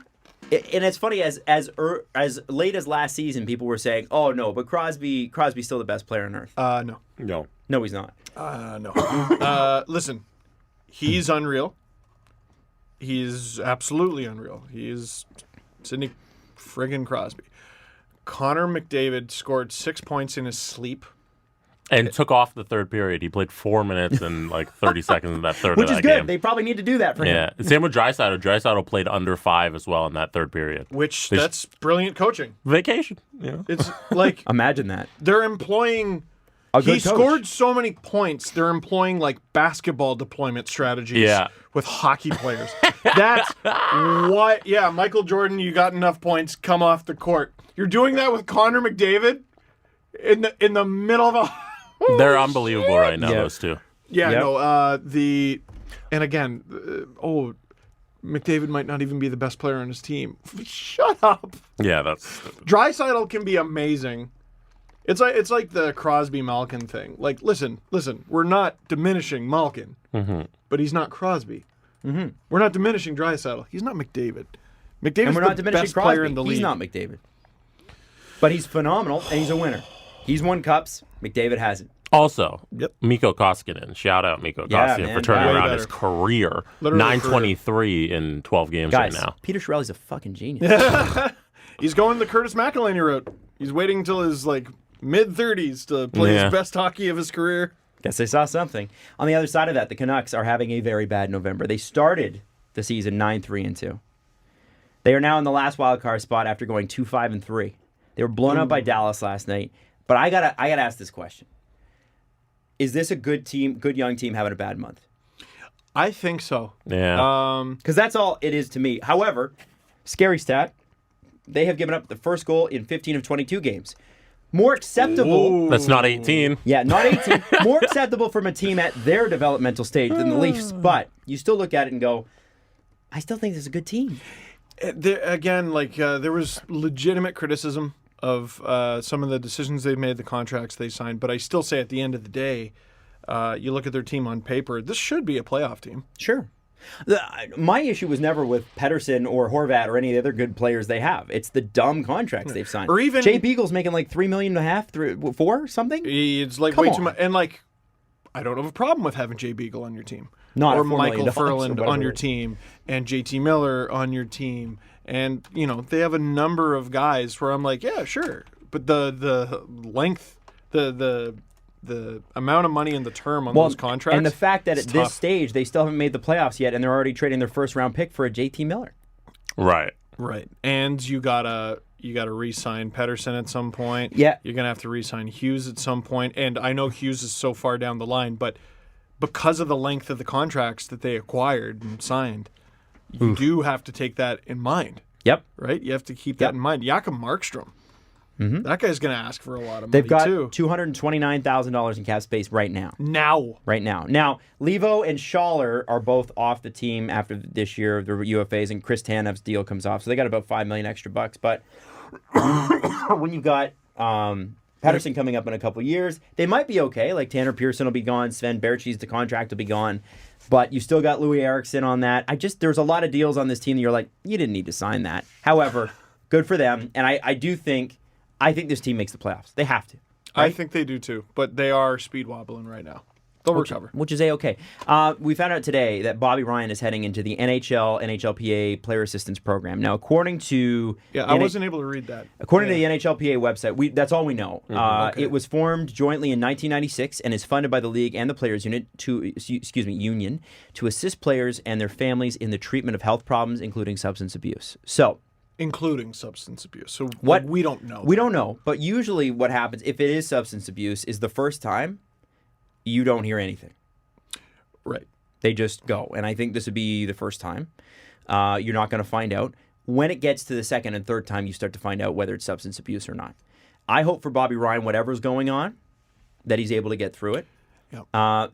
Jesse, you did have an article that you found from TSN. Yeah, because he left practice early on Monday, and the report was that he was feeling ill. And then this report comes out today, Wednesday. So whatever happened in between Monday feeling ill and Wednesday. Maybe it was just the breaking point for him, whatever it program, was. yeah. And it was 3 weeks ago, Sportsnet did an article about how he was a little down because he was a healthy scratch for the first time in his career. And he was dealing with that as just a teammate, and he was around a bunch of guys, and everyone's obviously only nice thing to say about Bobby Ryan. But I think it hit him hard this year. I don't know him personally, obviously, but I don't know, from the reports, seems like it's been a hard year for Bobby Ryan. I think it would be. I think it'd be hard on anyone. You're making the most money on the team, and you can't crack the lineup on one of objectively, the NHL's worst teams. Right. That's tough. Yeah. And it's tough for Bobby, like if you deep dive into Bobby's story, like his dad was a fugitive, and they were like hiding. Yeah, he was in like witness protection or something. Yeah, like it was crazy stuff that happened in his life, and I won't get too into it, but you should read that story. To have come through that and to have made it this far is incredible. Absolutely amazing. Second overall pick. Yeah, and to have played as long as he's played is incredible. Second overall pick or not, any player that has played this long to make the money he's made and will continue to make is incredible. What is a shame is the thing that gave you focus your entire life. You imagine, right? You're a hockey player. You've gone through some serious turmoil as a child. And the one thing that's given you purpose, and I think I'm convinced, and I've been convinced of this now more than ever, the key to life is purpose, having one. Yes. And the hardest thing that any athlete will tell you is when that purpose changes or goes away. For some people, it changes. They get into coaching, scouting, GMing, whatever. They're still in hockey. For other players, they're just not. And either they didn't prepare or they don't want to or they're done. But what's the purpose now? And, you could say, well, it's got to be his family. It's got to be this. Got to be. Yeah, that's true. But family is. That's a default, isn't it? Yeah. Yeah. Yeah, I think I don't take anything away from somebody who would say, well, that's but it's not your entire purpose in a lot of cases. For a lot of people, it's different for everyone. Right. A lot of people, you got career and family. Those can be both purposes in your life. And I wonder if he's starting to feel like, I've lost sort of my purpose. And that could come up in a million different ways, as we've seen with depression, anxiety, whatever, substance abuse, whatever it is. It could be none of those things. But I hope that wherever he's at and whatever he's doing, he's able to at least refocus that purpose in his life and hopefully get back to playing at a level where at least he's in the lineup. That's where I hope. Yeah, absolutely. He's not going to be the big goal scorer that he was, I don't think, anymore. Oh, he scored like 40 goals. Yeah. And he also had a ton of hand injuries. You keep bringing that up. He had a lot of broken wrists and fingers and like just the worst luck. He was always injured, and it was always the same damn injury. Right. Yeah. But we wish our best for Bobby Ryan and anybody else who might be going through this. I always imagine it hits professional athletes so much harder because they spend their entire childhood, their entire teenage years, their entire college years being the best out of anybody in their town, in their city, miles. By just like, it's not even fair. And then they reach this other level. And then sometimes they're still the best, but most of the time they're just another guy. And they've reached their like now early 20s, and they've never experienced not being the best. And then all of a sudden they're not the best. And then even when they reach their end of the career, it's like, well, I'm not even not the best. I'm just out of this. Yeah. And that just must be so difficult just mentally. And like, I know it's easy to look at it and go, well, he's made his money, and he makes a lot of money. I wonder. I'm sure you'd rather have the money than not, but I wonder if making a ton of money and then getting knocked out of the lineup makes it worse. Well, I think Luongo said he would have torn up his deal. Yeah. He just wanted to play and not be a burden on his team. But that was that one time. And also they had a bad coach that year, or an ill-fitting coach, Tortorella. He was still with Vancouver when he said that. Yeah, it was they couldn't trade him because of the deal. And My Tortorella contract sucks. Yeah, my contract sucks. And I don't think he hated that contract when he was in Florida. I think he just hated it when he was in Vancouver. And so maybe Bobby Ryan, move. Tough to move Bobby Ryan's deal, but maybe if this, whatever this is, gives him the opportunity to look at it and not have the contract be the focus. Right. Just playing hockey, just not be the focus. Yeah, and you know what? I think it's time for the Sens PR department, if one exists, because I know there's like 3 people who work for that organization. It's time for them to step up and say, okay, enough with the questions about the contract. And it's not because it's not a relevant question, but it's been asked. It's been asked a lot. It's been the focus of a lot of things. How many more answers out of Bobby Ryan do you think you're going to get? He was already asked directly about it. And at a certain point, a player's health will take precedence. You've asked the question. The question's been asked. He gave you an answer. He thought the question... It was funny when he answered it. He was really good about it. He was like, well, I still think it's a pretty good contract. And good for him. Yes, of course it is. Yeah. But you've asked it. Move on. Yeah, I don't think he'll be asked about it again. Yeah. Yeah. After this, no. Also, Spartacat runs their media relations. True. Yes. Come on, Spartacat, be better. Yes. Be better. You know, like, I mean, listen, I know it interferes with journalism, blah, blah, blah, blah, but remember that this is sports. Like, it's different if this is politics or if it's, Right. News or whatever. This is sports. Yeah. You got your quote on Bobby Ryan. You could keep using that quote. You don't need anything else. You don't need to ask him about that Toy anymore. If You're you need done. to file a story, you got enough information here. Yeah, You don't exactly. need to go digging. And and who looks at Bobby Ryan, who's a hockey fan now, and goes, well, Bobby Ryan and that contract. Like, that's sort of hanging in the winds there, right? Anyway, that's just my thought. Sabres are the first team that have finally come out and said, we are actively looking to trade. They've Yeah, had a because they ton got of too many injuries. guys. Yeah, well, they've had a lot of injuries. Okposo just got his 3rd concussion in 4 years. What a shame. That's another one. You're like, just bad luck, right? Because he had a concussion and then he had an illness. Well, didn't he? Yeah, he had a Like terrible where he was in illness. wasn't he in like hospital or something? Trying to remember. I want to say it was neurological. I don't remember. Crazy. Maybe it don't was remember. concussion related. I don't know. I don't know either. And geez, TJ Brody had that terrifying thing happen to him this Terrible. past week too. You just never know, Right. right? You never know. His wife had this like chilling tweet where it was a picture of him and I want to say his daughter and his dog. And she took the picture, and I think it was like the morning of the incident. Ooh. And she's like, he's a pro athlete, he's healthy, he's 29 years old. You just never know, right? Sorry, where did this start? My brain's Well, in we're etch a talking sketch about right now. Okposo being out for the 3rd concussion in 4 years, and the Sabres, who started well, are now 10-8-3 on the season, which isn't bad. And Eichel's shooting the lights out. He had a 4-goal game. The But problem is they getting need help. anyone else to score. They need help. They need a top 6 forward. And in 31 Thoughts, Freeman's mentioning how they're sitting NHL caliber defensemen right now. Just they're healthy scratching Colin Miller and Marco Scandella. Man, wouldn't it be great if the Leafs could make a move? Right. We got a lot of depth forwards. Colin Miller really look really good. Right. So you can't have guys like that just sitting on the sitting up in the press box. Right. You know? It doesn't make sense. And they have Zach Bogosian coming back, which adds cap chaos to the equation, as Friedman wrote. So there you go. That's a tough go, and I really thought they were going to take a jump this season. I feel like all the teams who I said were going to stay bad are good now, and all the teams I said were going to get good are bad. Yeah. The Sabres, the Devils, both still How's bad. your, Oilers are amazing. How's your Stanley Cup prediction doing? I said, now in my official, okay, so in the summer, on July 1st, I said Florida. That's actually not looking too bad All right. at the moment. They need goaltending, though, for crying out loud.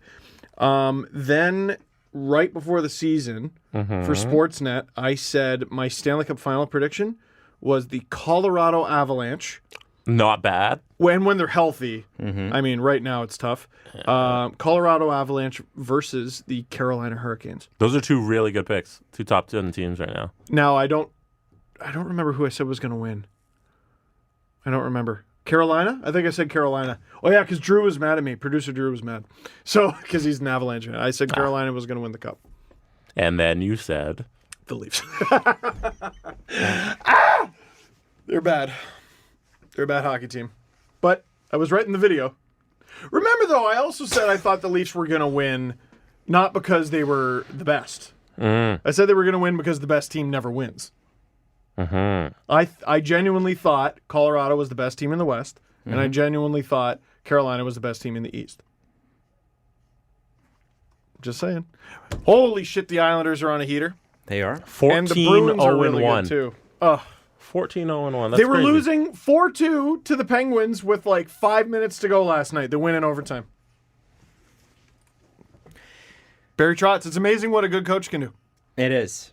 Also in 31 Thoughts today, and it was item number 1, the Jets suspended Dustin Byfuglien September 21st, and we've talked about this situation for a while. Normally, grievances must be filed within 60 days, and that would put today, Wednesday, November 20th, the time of this recording, be the 60th day. However, one source indicated the clock might not have started ticking at that specific date.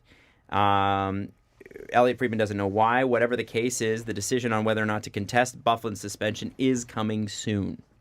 Like, if you cover sports, or you want to cover sports, you got to be good at storytelling, for sure. You got to understand humans and the human element. It's becoming more and more you need like a law degree to actually understand the shit. Well, it's because we've made things harder than they need to be. Yeah.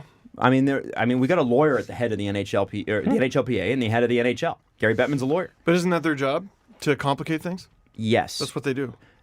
True genius. No offense to any lawyers, true genius, though. A lot of people think genius is making things complicated. True genius is taking things that are complicating and making simple.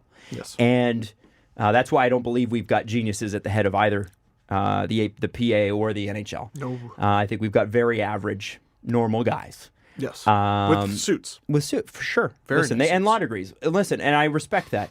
It's just that I don't believe they know what's good for the game all the time. I think that they were absolutely right in the changes that they made about play, but when it comes to things like Byfuglien, just tell people what's going on. Yeah. Well, what do you mean this? Because it's apparently September 21st was a weekend, so they're not really sure if it starts that day, if that's a business day. It's just crazy stuff. But we should find out soon. Yes. I want to throw something at you too. The Calgary is Toronto West. Toronto is Calgary East in terms of their team performance. Terrifying. Johnny Gaudreau and Sean Monahan both had over 30 goals last year. They're both on track for 18 or less this year.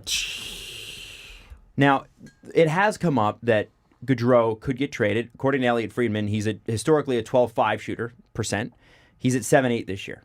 So that you see it'll regress to the mean eventually. He's going to improve. He's going to score, but he couldn't. Yeah, but there are teams that there are teams like the Colorado Avalanche from 5 years ago who were insanely good for no reason. Yep. Yeah. And they go the entire season. Now, they lost in the first round, but PDO benders can last an entire season. That does happen. It's going to end. Nope. No, it won't. Nope, it's continued into now, this guys. year. Yeah. They're good. Yep, nope, they're good. And I wouldn't have believed it either, but the Islanders are good. Johnny Gaudreau and traded. Doesn't seem right, does it? No. That's the Calgary Flames' best player. But some might say Giordano, but let me ask you this. Calgary didn't make the playoffs 2 years ago, made it last year, won the division. Calgary to me strike me as similar to Toronto because they are a deeply flawed team with extreme talent. Sure. When they have extreme talent working, and obviously, Brody aside because of what happened, when you've got Giordano who won the Norris last year, yep. Mm-hmm. You've got a pretty good defense core there. Hamannik's still there, and you've got goaltending's a little suspect. You got some young pieces. Yep, and Kachuk. Yeah. Kachuk.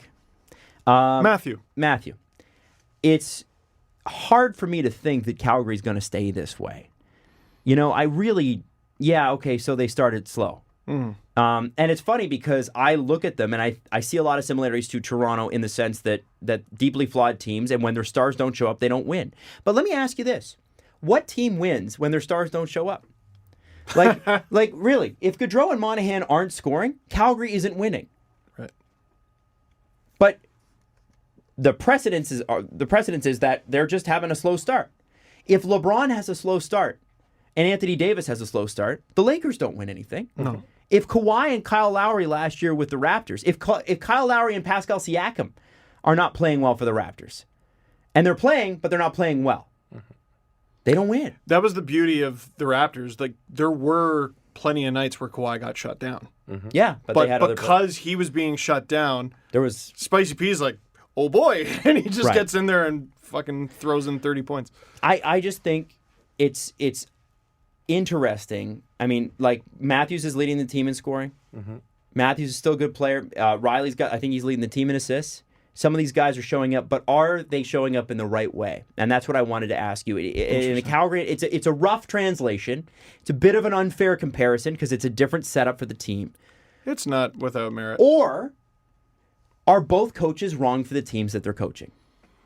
And I'm going to ask you this again, and I've asked this 3 times. Is Bill Peters actually a good coach? I would like you to present me with any evidence that shows that Bill Peters is a good head coach. Dude, Jared I don't think it exists. Tire fire in Carolina. Yeah. Jared Bednar stole his lunch money last year in the first round. Show me the proof. Yeah. Where is I it? don't get it. Yeah. But I mean, if you're a Calgary fan and you look at Toronto and you look at the team that they have and you go, I guess the coach then.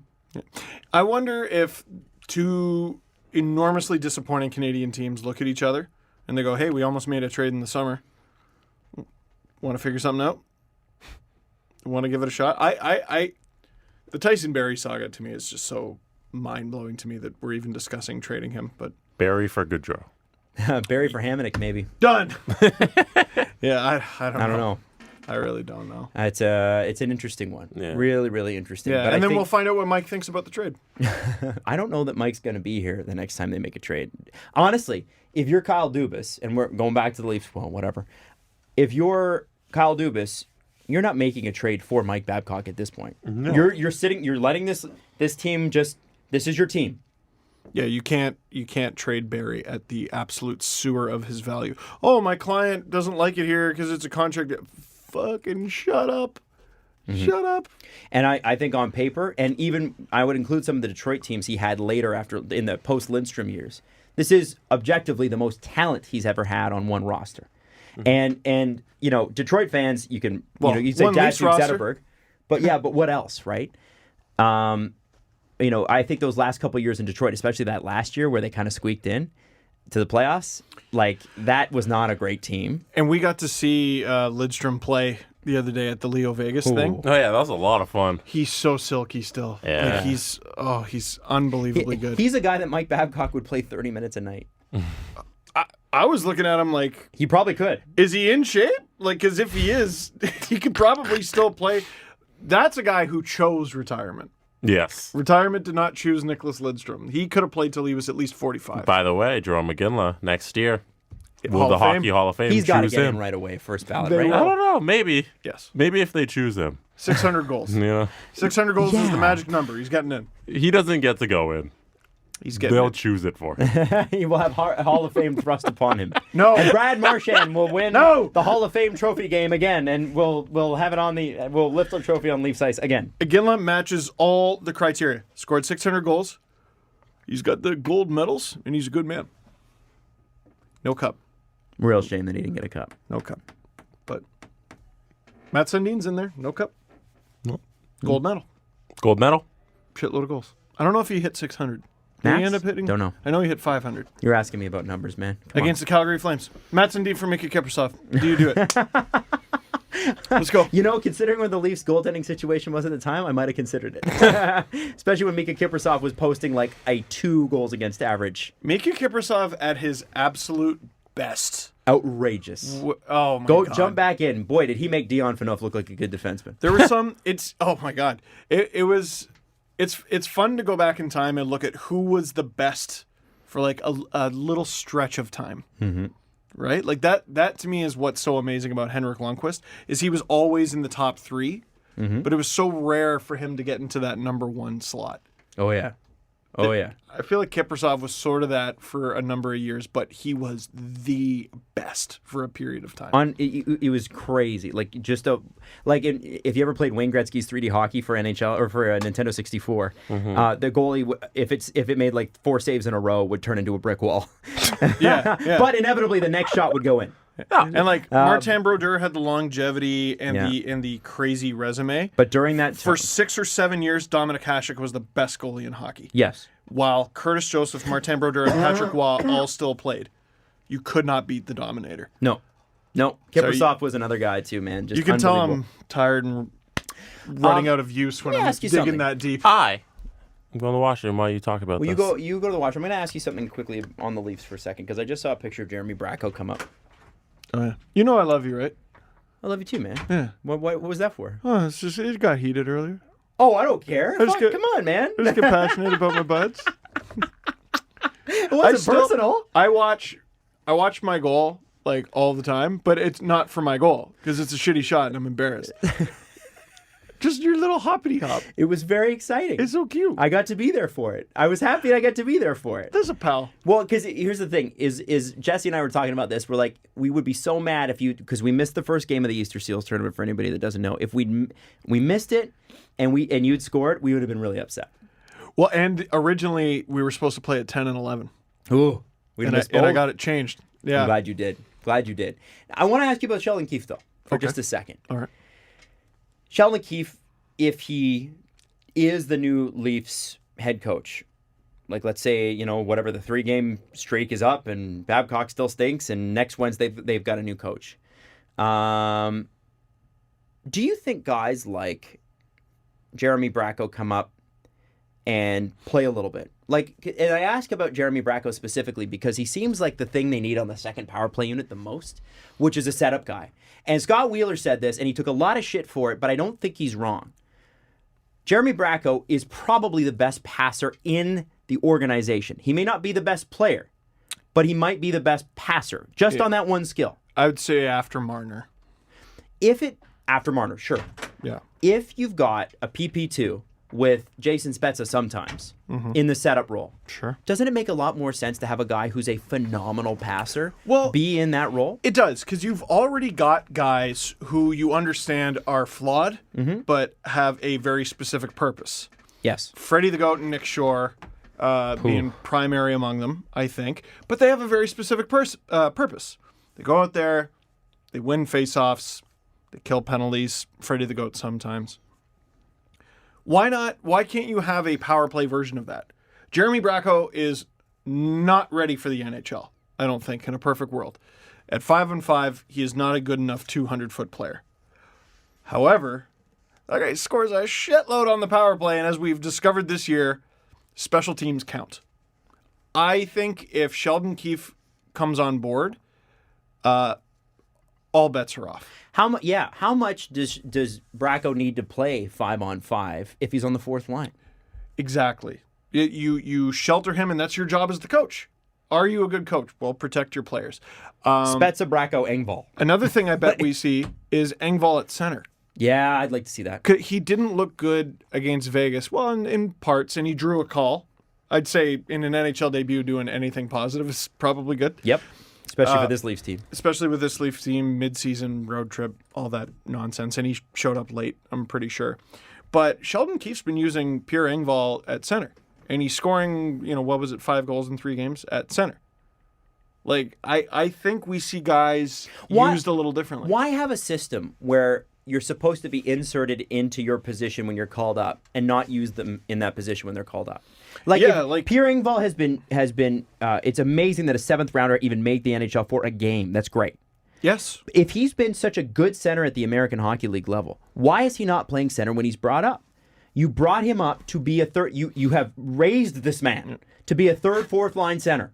Yes. Well, and that's a relatively recent development. Like, he started as a winger and all that. I'm trying to remember there was this ridiculously tall line that they had during the Calder Cup run. It was him and Greening. It might have been Goat in the middle. I'm trying to remember. Anyway, but he's already thrown off because he's gone up a level, right? It's the NHL. It's not the same. And you're going up against Vegas. That's not just jumping up a level. Even when they're bad, they're fast. And then you're putting him in a position that he hasn't really played in a few months. This is what I don't get. Yeah, I don't. This is where I'm like, yeah, he's objectively the wrong guy. Like, I don't think it's smart. But if you put Sheldon Keefe in there, who knows? Who knows? Maybe he's able to use guys a little differently. That is another thing that gives me pause. Like, I look at the Leafs organization. We talk about all these trades they can make. I think the answer is within the I organization. don't think they need to make a trade. I think Kenny you got to let the players Agostino? be the players. Kenny Agostino's good. Garrett Wilson, we didn't even get to see in the preseason because he was hurt, and he spent most of last year in the NHL. Korshkov looks like a monster. He scored a ridiculous But you goal got to the let other him day. develop. You can't bring him up yet. And also, isn't there a waiver thing with him? No, Oh, there I don't isn't. think Okay. so. I think he's on entry level. Well, Bracco, they suck same anyway. thing. Why not try him out? This is Give what him a I'm couple saying. games. This is what I'm saying. Like, and like, I know you're trying to develop him, but for him, I think it's more just a getting used to North American ice, which he seems used to. He's already played professional hockey and against men for several years. Damn the development. Throw him in there. Throw him in there. Let him. You're allowed to develop guys in the NHL. I think there's plenty of answers within the organization. Keefe probably helps with that. I think he helps with the synergy. Yeah, and that's the thing is he knows the Marlies so well. This is Keefe, Jesse, and I wonder if Shelley. if he allows Tyson Barrie to be Tyson Barrie, all of a sudden Tyson Barrie becomes Tyson Barrie. And I know that sounds really simple, but Tyson Barrie is not playing anything like what he's ever played before. No. If Jake Muzzin is allowed to be Jake Muzzin and has a solid defense partner, I think he'll be okay. If Cody Cece's limited to 10 to 12 minutes a game, I think Cody Cece looks pretty good. Yeah. I don't know. I don't understand. This isn't that hard. Like Barry Riley is a slam dunk. Who cares how they are on defense? Who Right. cares? They'll always have the puck. Well, this Leafs team has no identity anymore, right? And people They're are they're now making the claim today that it's, by the way, it's Nazem Kadri. Well, they don't have Nazem Kadri. And Nazem Kadri brought a lot. But come on. You can't tell me that Nazem Kadri was the identity of this team. No. No, and he had like a pretty off year by his standards. Yeah, your last year, third too. line center isn't the identity of your team. No, That's what Even he though was he's a last great season. third line center, probably the best third line center in the league. and now he's second line Yeah, because he because that's where he ought to belongs. be. Yeah, but that's what he was last year, and that wasn't his identity. He wasn't the identity of the team. That's ridiculous. Yeah. Yep. I No, agree. Their identity was they score a shitload of goals, and Yeah. they might win some games 7-6 and 6-5 and 5-4. But they scored him. But they score, And their now defense is Freddie. they don't even have that, and their defense is Freddie. But now they don't even have that, Yeah. Yeah. right? I don't know how we could do this, but I would love to know at this point last year versus this point this year, how many 4-goal games and 5-goal games the Leafs had this year versus last. Give me No, don't 5 do minutes that. to count. Don't every do that. damn Fine. game, isn't it? Huh? No, as in the Leafs score 4 or 5 goals. Oh, but like again, like whatever number you come up with, it's less. Okay, like the Chicago game to me does not count, Yeah. Pittsburgh, couple goals there. Doesn't count. Or 1 goal. or whatever. Anyway, just a thought. Now let's get into the press conference, shall we? The Presser. SDP. The Steve Dangle Press Conference. For today's press conference, we have what might be, and no disrespect to any of the trivia I've been sent so far, but Bill Swadden may have sent me the best trivia I have ever been sent. Interesting. Okay. What he has sent me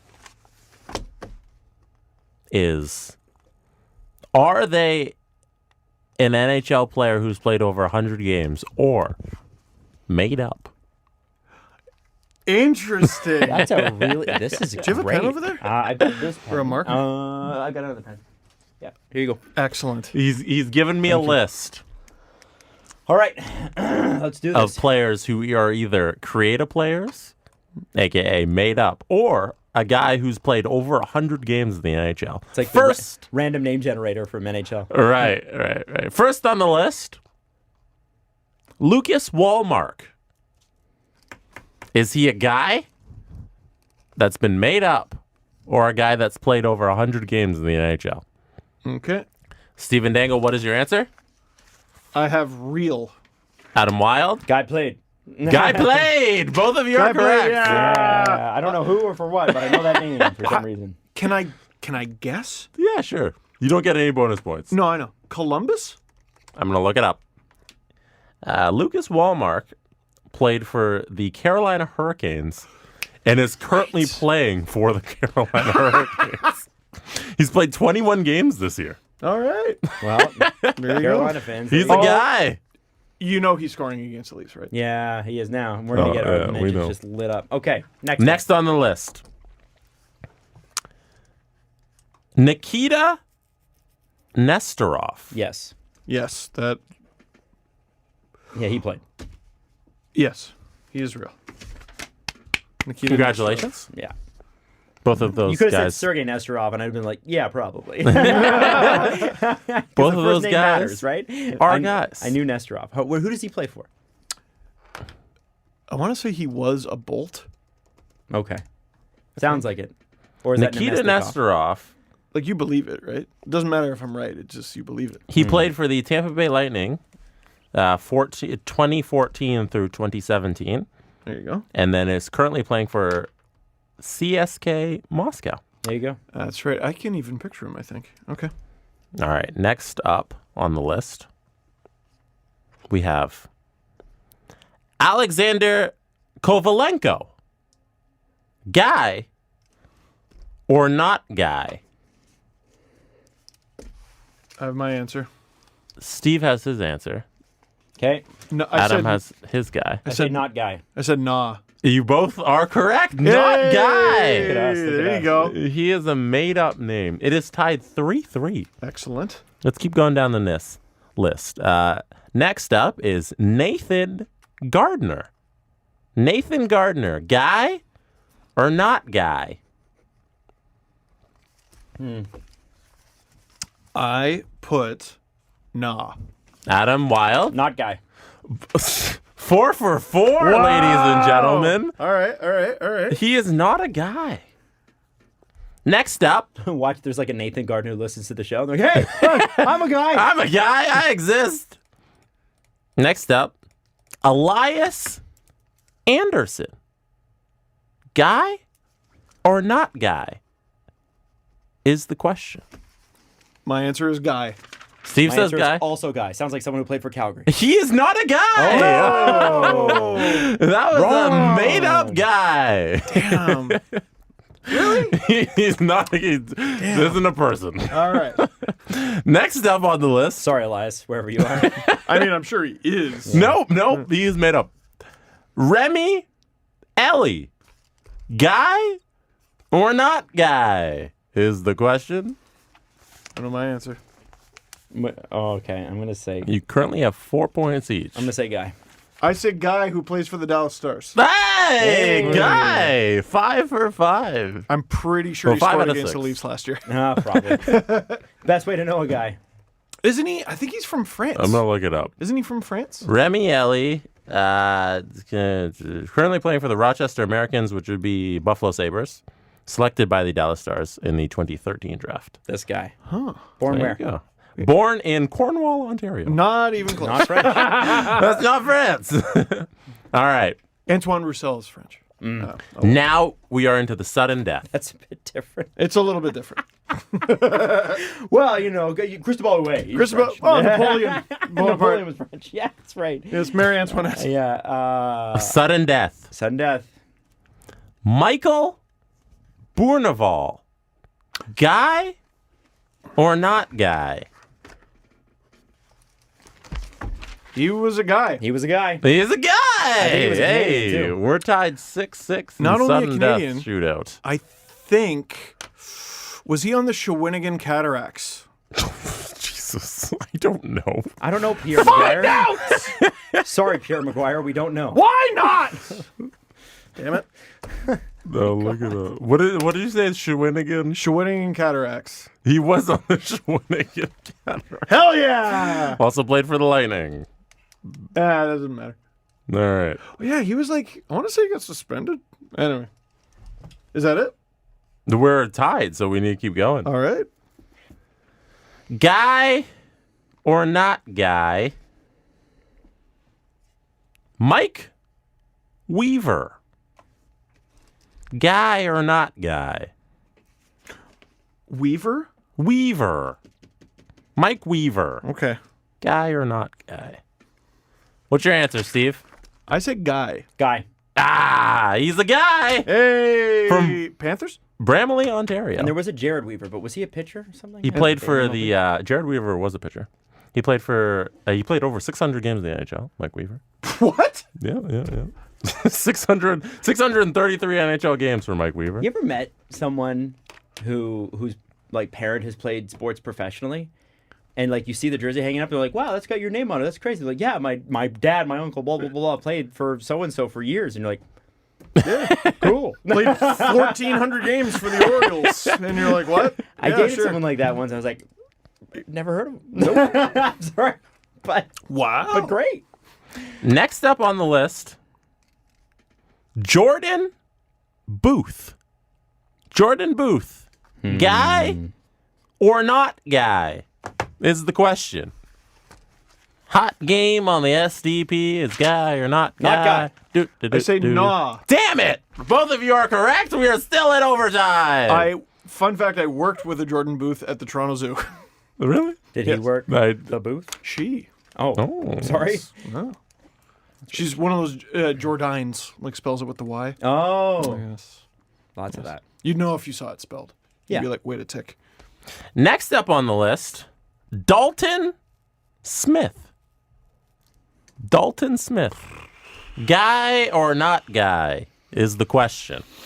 Let me know if you think he's a guy or not guy. Steven? I say nah. Adam? Nah. That was a trick question because Dalton Smith is a guy, but he did not play over 100 NHL games. So you are both correct. So, okay. He is not a guy. All right, we're just going deep here. Jeez. It's going to be, all right, Wayne Gretzky. Questionable. We just keep going. All right. Next up on the list, Jason Dickinson. Is he a guy or not a guy? Jason Dickinson. I'm taking a risk here. Steven. I literally played ping pong with him. Guy, Adam I said Wild. not guy. Steven! Congratulations! Who does You he have play won for? this round. Dallas. Guy or not Sorry, guy? He plays for Dallas and is a bad ping pong player, but he's better than me. We were the worst team at the Smash Fest tournaments. I didn't know you played ping pong with he played 123. He's currently playing for the Dallas Stars. He played 123 NHL games. So I saw that I was paired with Jason Dickinson, and I'm like, all right, time to look up who Jason Dickinson is. He's a nice guy. He's a guy. And he's a guy. He's a guy. Noted guy. Noted That's my new favorite game. human being. That's a fun Guy or game. not guy? That's a really fun game. We should definitely do that with baseball. Oh, And I'm man. just going to judge by how ridiculous their name How sounds. baseball the name is. Yeah. Chuck Knobloch. Yeah, that's the name. Not a carpenter. Nomar Garcia Parra. Yeah. Oh, yeah. That's a guy. Great name. Great shortstop, too. Oh, yeah. Yes. Because what else? Because he'd have to be. You're not, with a name like that, you're not doing anything else. No, you have to be. Like the Canadian ball player, Stubby Clapp? Stubby Clapp had to play baseball. Yeah. Of course. My name's Stubby Clapp, and I'm here to fix your toilet. No. Nope. Nope. You're not. I'm here to Give him a baseball bat. crank baseballs. Yeah, exactly. Yes. Go crush a ball. That's what you're good at. I'm here to make ridiculous outfield catches. Yes. Okay, so that's it for us this episode. God, it was so nice to go Don Cherry free, wasn't it? No, yeah. Adam! We almost made it 2 hours. I'm sorry. No, Damn I'm not. it. Hey, we'll see you on Sunday. We love you. Keep sending your questions. DMs are open. We'll Question. talk to you soon. What? Is Mike Babcock head coach of the Toronto Maple Leafs when we do our next podcast? Yes, but not next Wednesday. The Steve Yes, he is. Dangle No. Podcast. You're saying no on Twitter by Sunday? He's gonna get fired Sunday. Dangle, I think he gets fired Monday. Adam, it's a business day. WYLDE, and at Jesse Blake. Brought to you by Panago Pizza. Order at panago.com and stuff your face with deliciousness. Connection complete.